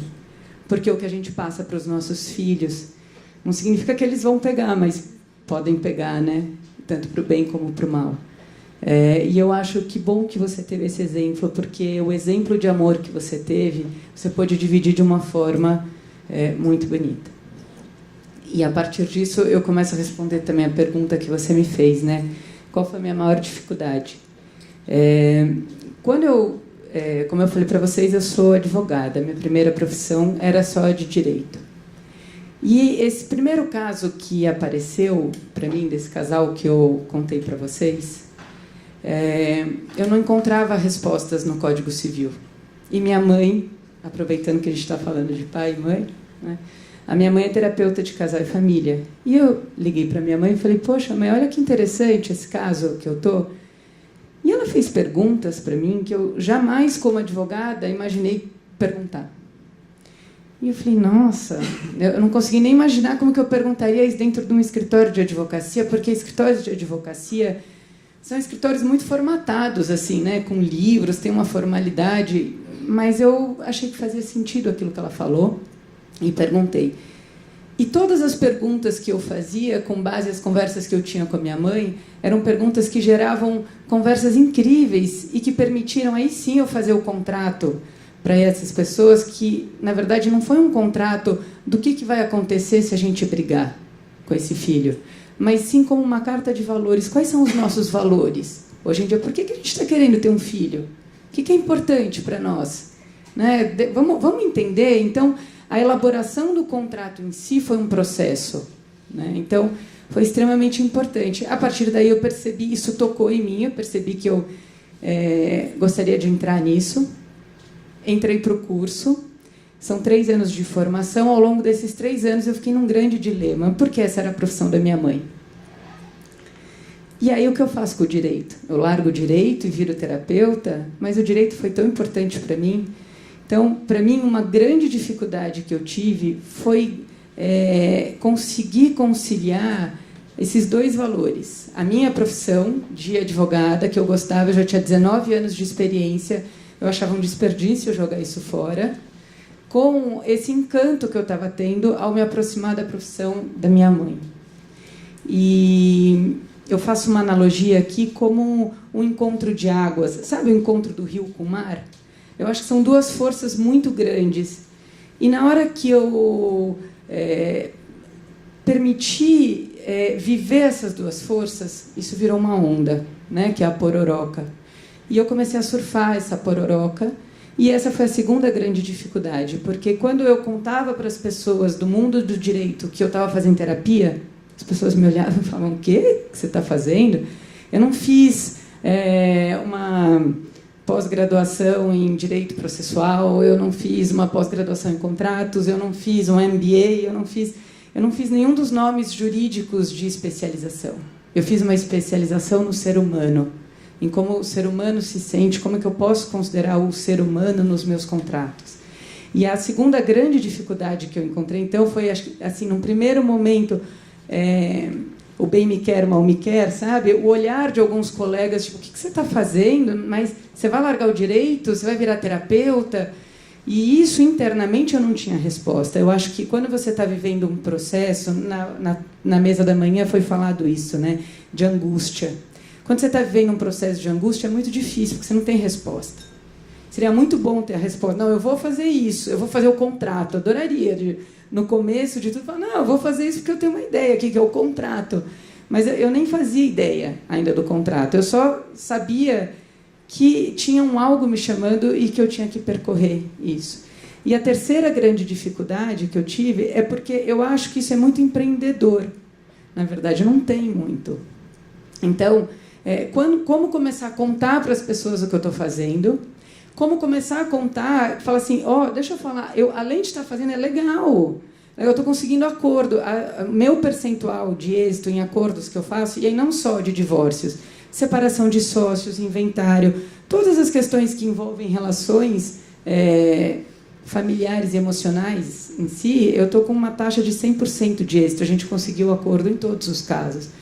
E aí eu falei, poxa, aí eu comecei eu me escutar mais, né? Acho que aquele poema eu trouxe até para mim nesse sentido, de faz sentido o que eu estou falando. Eu comecei a acreditar que isso não era uma viagem, na verdade, isso era uma possibilidade.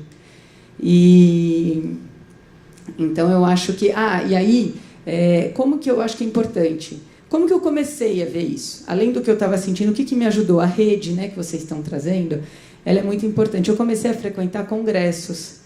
Fui para congresso de brasileiro de terapia, congressos científicos. E nos congressos eu comecei a ver que o mundo do direito e o mundo da psicologia, muito embora a terapia sistêmica não seja psicóloga, mas é bem próximo, era um mundo que já estava namorando. Já existiam as práticas colaborativas, já existem pessoas fazendo trabalhos conjuntos. Eu acho que a justiça, ela tem muitos casos na justiça que poderiam ser evitados. Tem um pouco já de mediação. Acho que era o mais próximo do que eu tinha, do trabalho que eu estava me propondo a fazer. Quando eu começava a contar, as pessoas falavam assim, você é mediadora. Eu falava, não, é parecido, mas não é exatamente isso.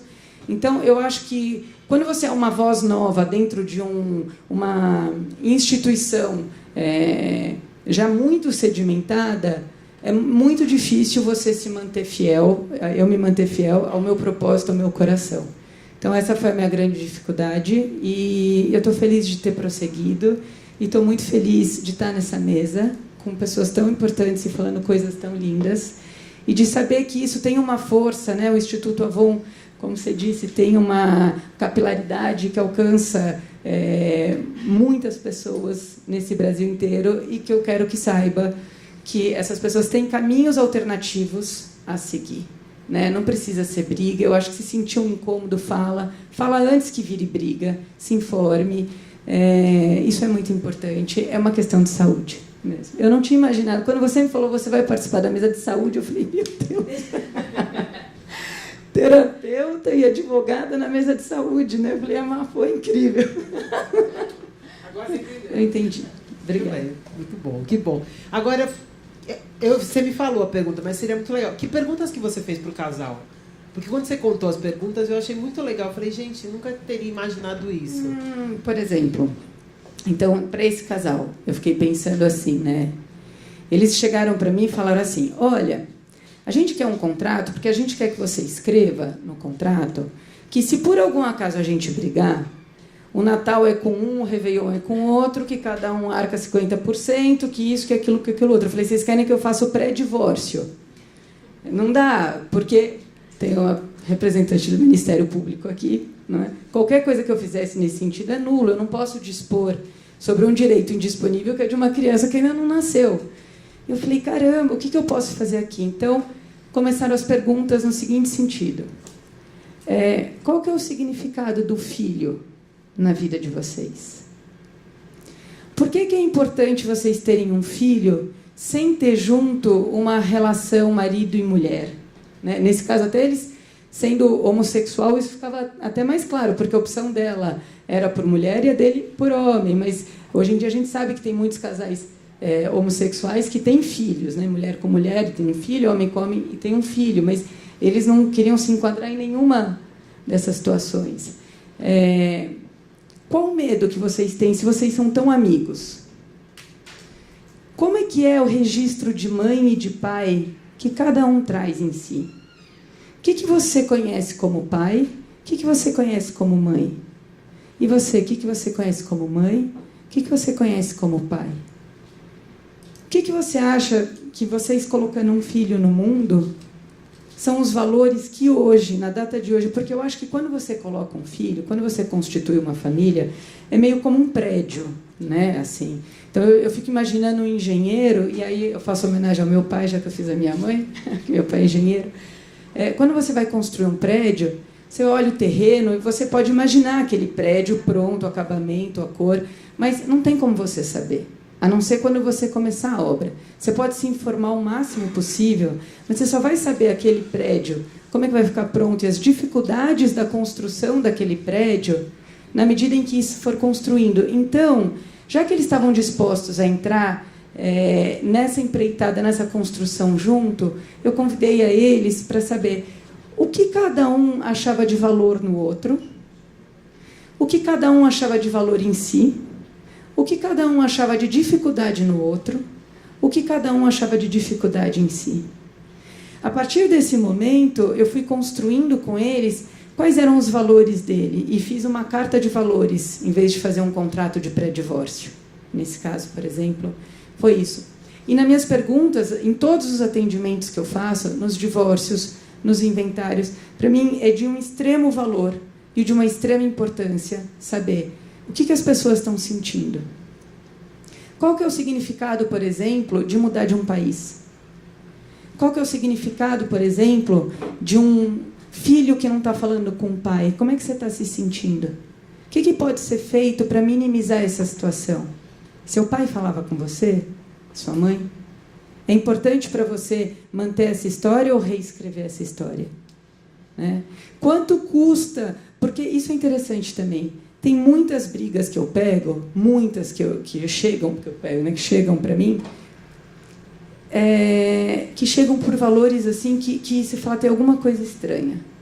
Em negócios, por exemplo, é muito comum chegar e falar assim, olha, a gente já acertou tudo, está aqui decidido, eu fico com isso, ele fica com aquilo, paga isso aqui, aquilo, né? A gente só está discutindo por causa de R$4.000. Nossa, 4.000? O que será que significa esses 4.000? Por que será que está tão importante para vocês manter uma briga? Vamos entender o que são esses R$4.000?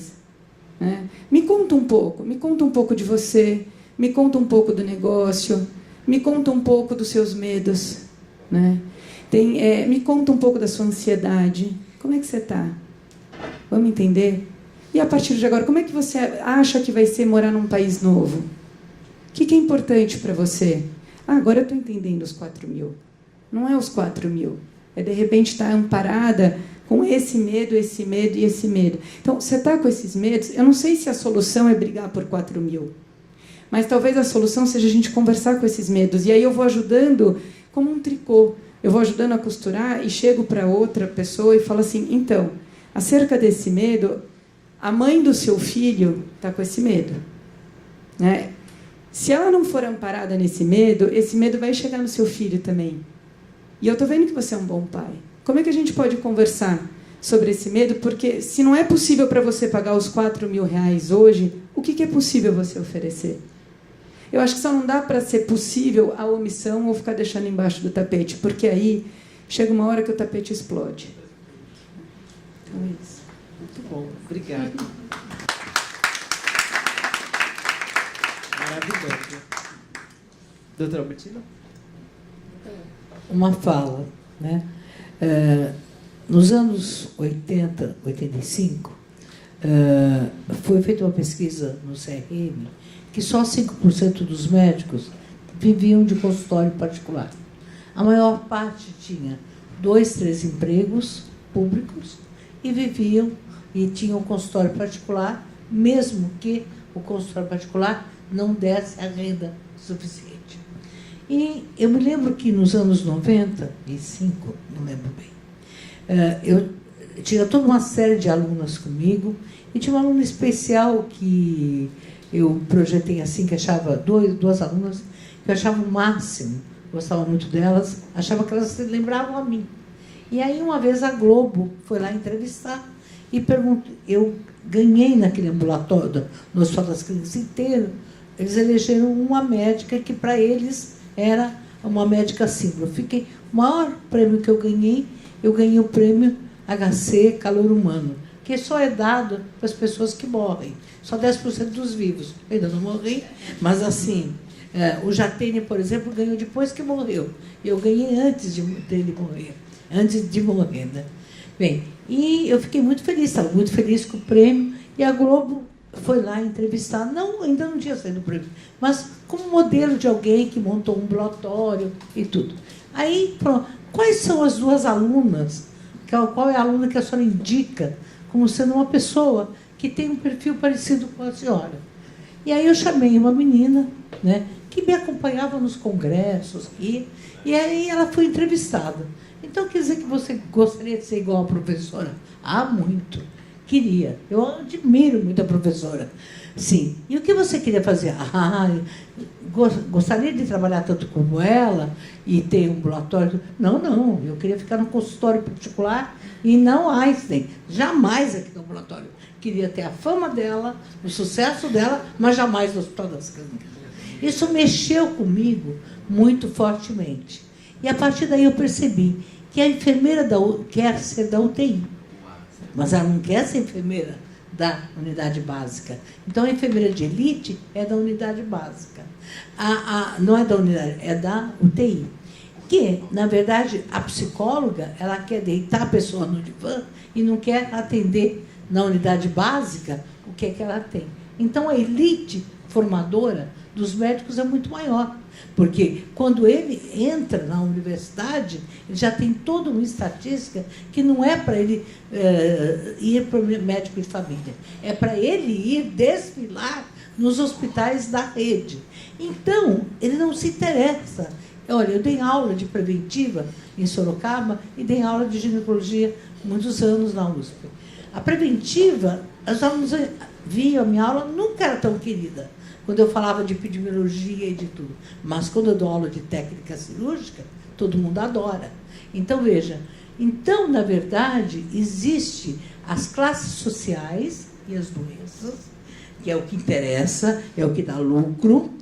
Ninguém quer ser plástico para reparar as queimaduras, mas ser plástico para mudar o nariz e para levantar o seio. Então, aprendi muito claramente que não só os médicos são treinados para atender uma elite, como também o livro que eles recebem. Veja, não tem bibliografia brasileira, não tem bibliografia da América Latina.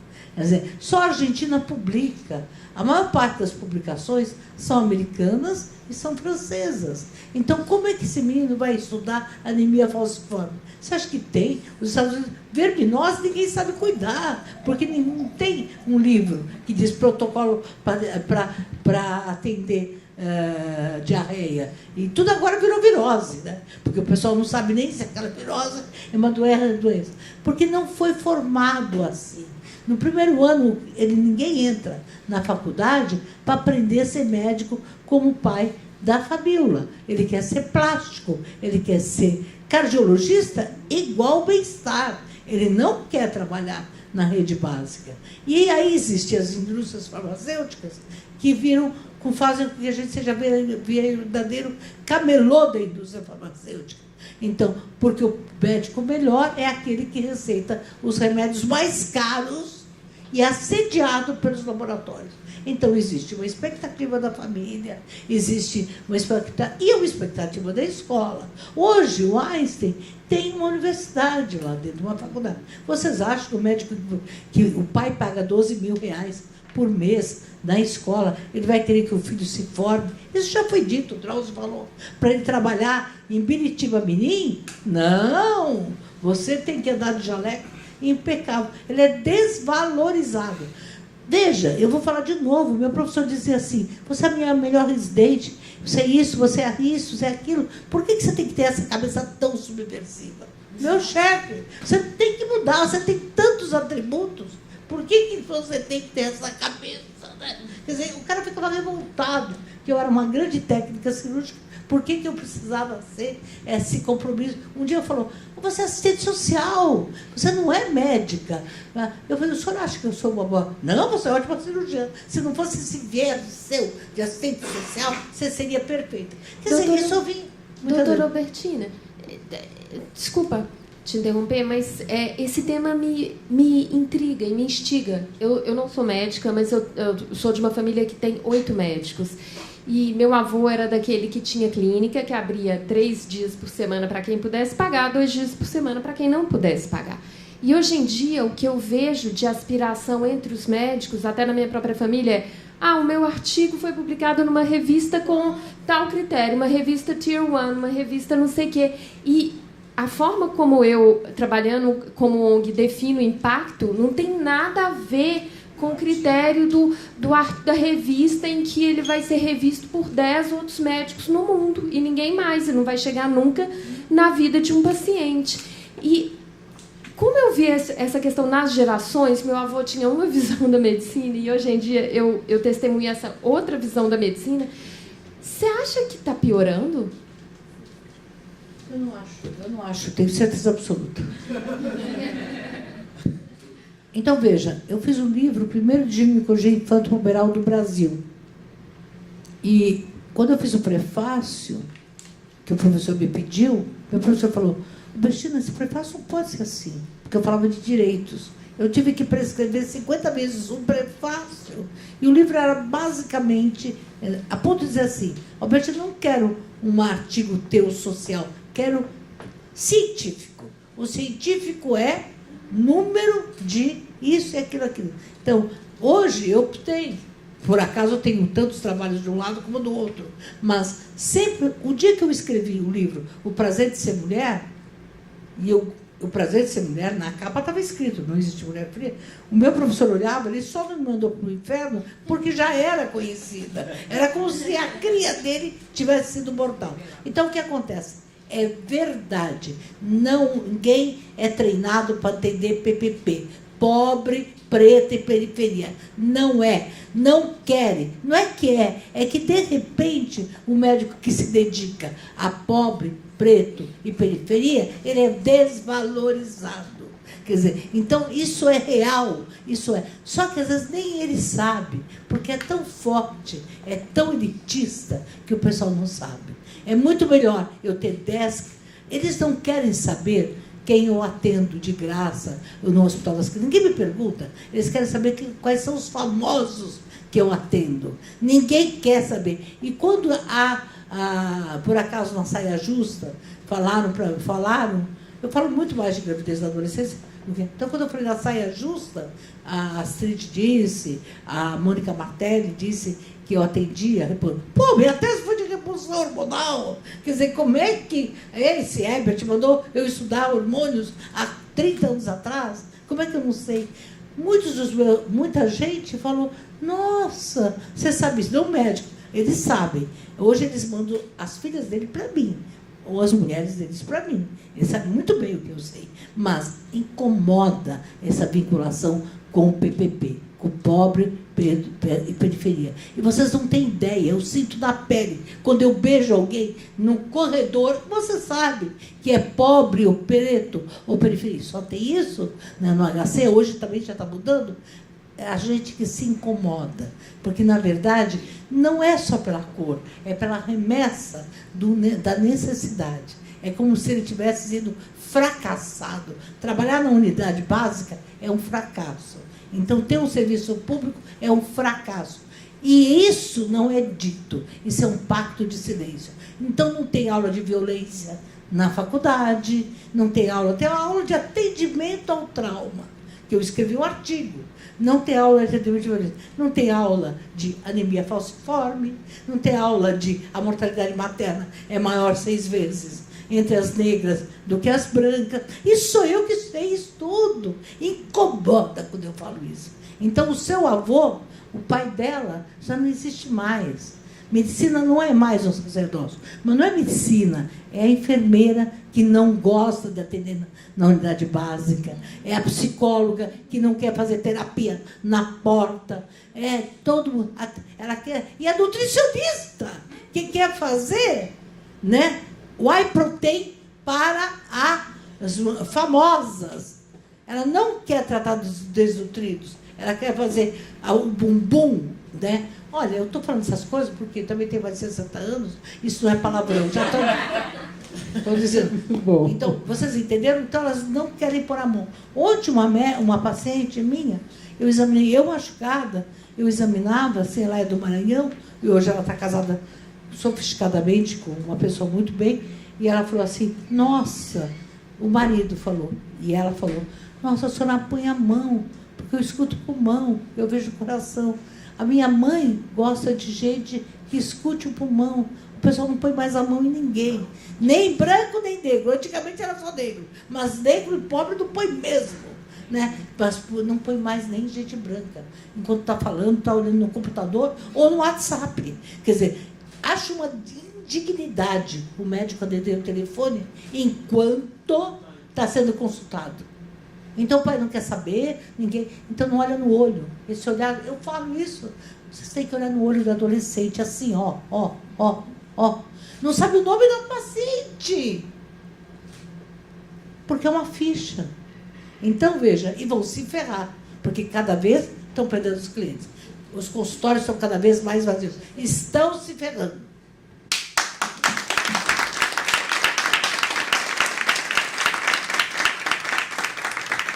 Sabe que eu te amo, né?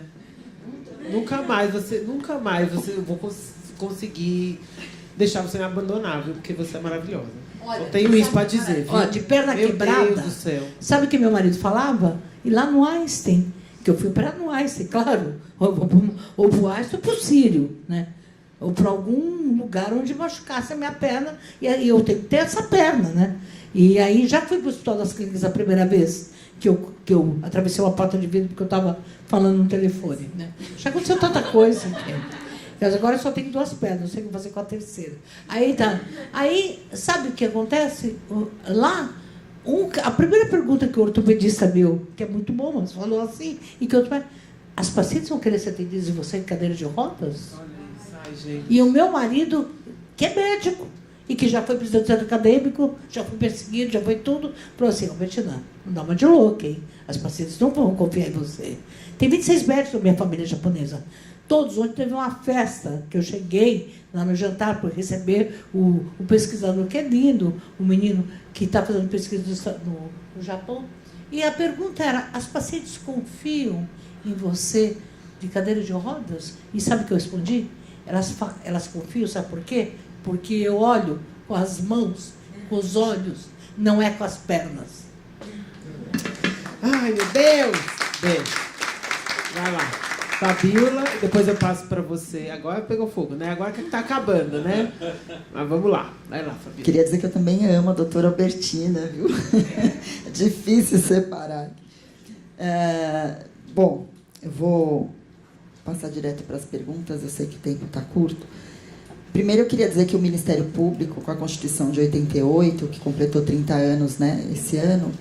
Não pode completar 30. É verdade. Não pode ser esquecida, né?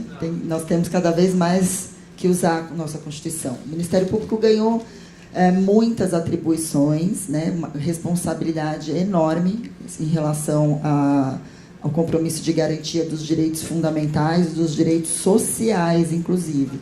Então, quer dizer, quando nós abrimos a Constituição e temos ali como base, no artigo 1º, que a dignidade é a base da nossa Constituição, é a base, inclusive, dos direitos humanos, quando nós temos ali, que como objetivo da nossa República, erradicar a pobreza, erradicar qualquer tipo de discriminação, quando temos lá no artigo 6º, não no artigo 5º em relação às garantias individuais, mas no artigo 6º sobre os direitos sociais, direito à educação, direito à saúde, todos esses direitos, né, estão dentro da pauta do Ministério Público. O Ministério Público não é só autor de ação penal, não é só aquele que é responsável por acusar. E mesmo quando acusa, tem a responsabilidade de enfrentar a verdade, porque o Ministério Público pode, sim, pedir absolvição quando se apura que a verdade é a inocência.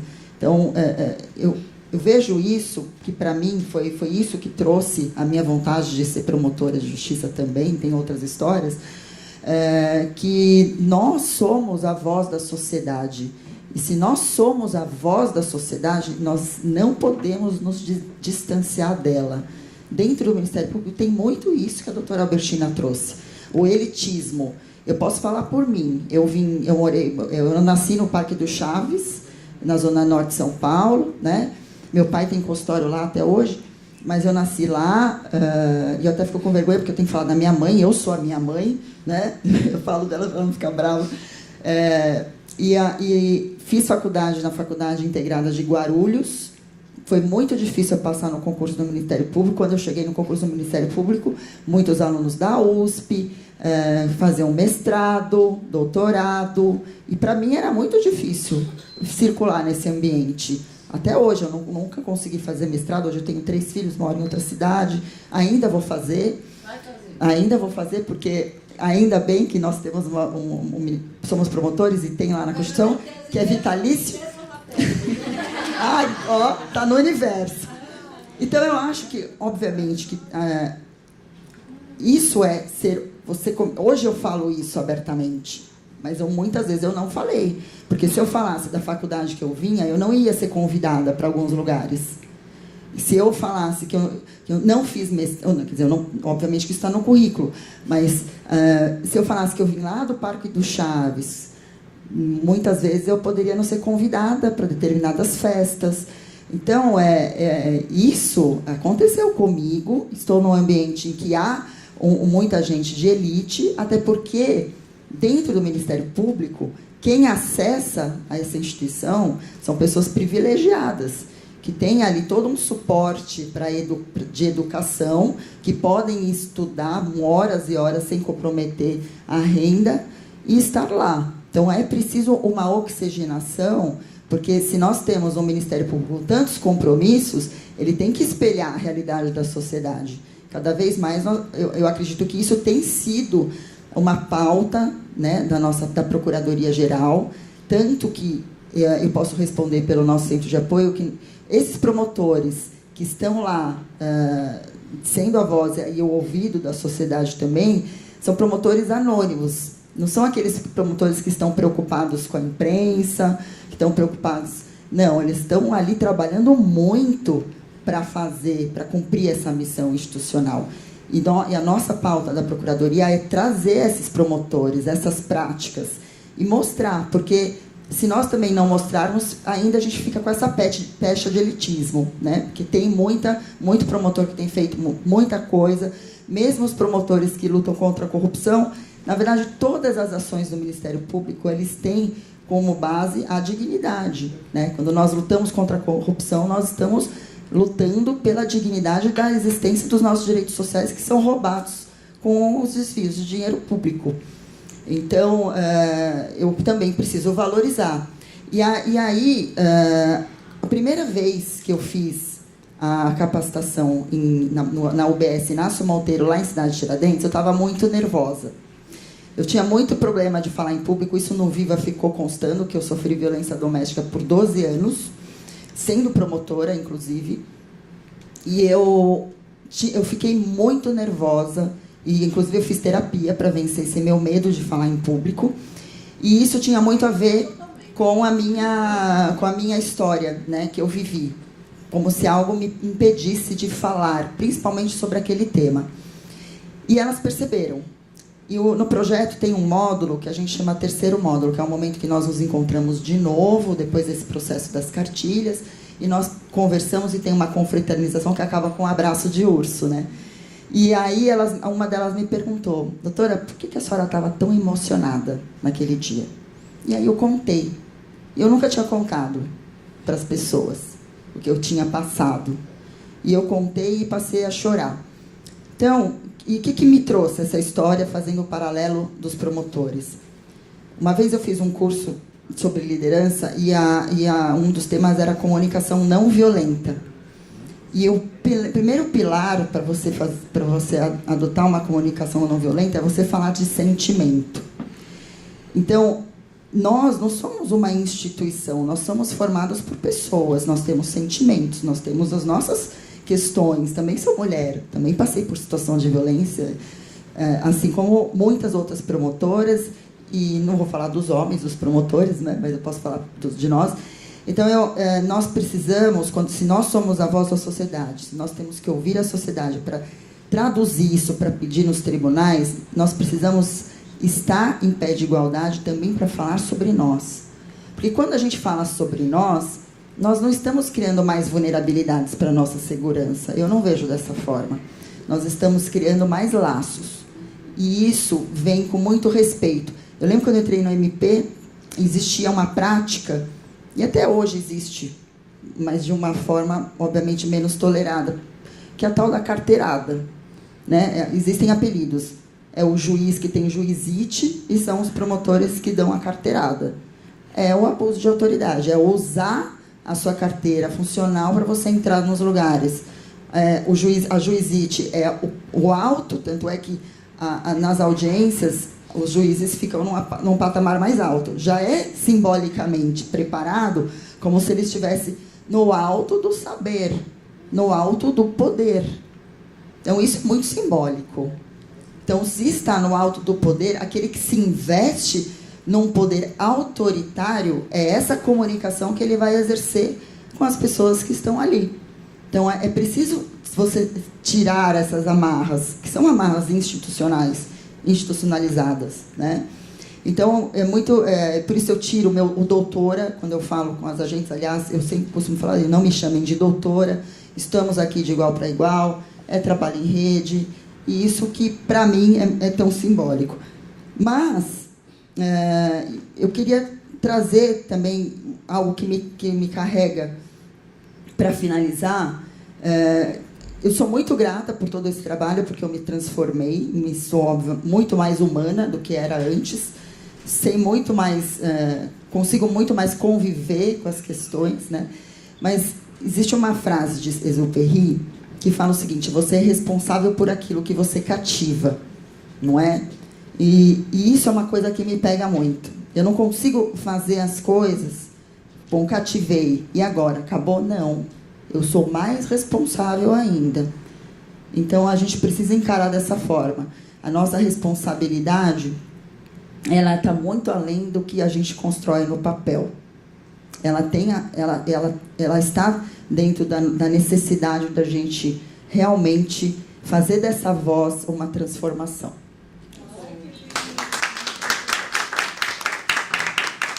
Gente, acabou nosso tempo, mas vamos lá. Você fala. Isso. E aí a gente primeiro encerra. eu quero parabenizar o Instituto Avon, né? A mesa, porque a fala de vocês mostrou muito como vocês trabalham com o humano. Antes de qualquer coisa, vocês trabalham com o humano, trabalhando na especificidade de cada ser, de cada pessoa. E isso faz com que vocês sejam profissionais diferenciados. Então, eu quero parabenizar, eu quero pedir palmas para a mesa linda, maravilhosa. E eu falo mais, que por vocês trabalharem com o humano, vocês acabaram tendo uma missão. E vocês estão conseguindo levar essa missão adiante. Eu me sinto muito grata de estar aqui nessa tarde. Tá? E quero falar também um pouquinho em relação aos médicos da UBS, como eu sou agente comunitária de saúde, trabalho na Unidade Básica de Saúde, Cidade de Tiradentes, Dom Angélico. E eu já ouvi de uma médica recém-formada que ela falava assim: eu não vejo a hora de eu ter a minha clínica particular para eu poder atender pessoas cheirosas e bonitas. Né? E isso me impactou de tal forma que eu não tive ação. Eu fiquei assim na mesa, não sabia o que falar. Mas também despertou algo dentro de mim, que na sexta, no sindicato, eu até falei, nós falamos lá, junto com a doutora, que o agente de saúde ele tem que começar a entender que o papel dele é muito importante. Que nós não somos só um profissional, mas nós somos moradores, nós somos comunidade. E nós temos dois papéis: o papel de trabalhador enquanto liderança, enquanto professores, porque nós acabamos passando conhecimento, estimulando também a nossa comunidade a obter esse conhecimento, mas também nós temos que fiscalizar enquanto comunidade. Fiscalizar a estratégia de saúde da família, fiscalizar a prefeitura, fiscalizar as organizações sociais, para ver se aquilo que está na Constituição está sendo realmente efetivado na nossa região. Porque quem mora ali somos nós. Quem mora ali são nossos filhos, nossos amigos, nossos irmãos, nossos conhecidos. E nós temos que despertar e não ficar só à mercê dele, mas também fazer o trabalho de fiscalizar e que exigir que eles não vinham para nós como se fosse simplesmente vou ficar aqui um tempo, um passatempo, só para eu ter um momento de conhecimento e vou abrir meu escritório. Não, está ali para trabalhar com pessoas. Nós temos que fazer o nosso papel de exigir e obter esse conhecimento e passar esse conhecimento para a nossa comunidade. Então é isso que eu ia falar. Obrigada. Sensacional. Como você chama? Catarina. Obrigada, Catarina.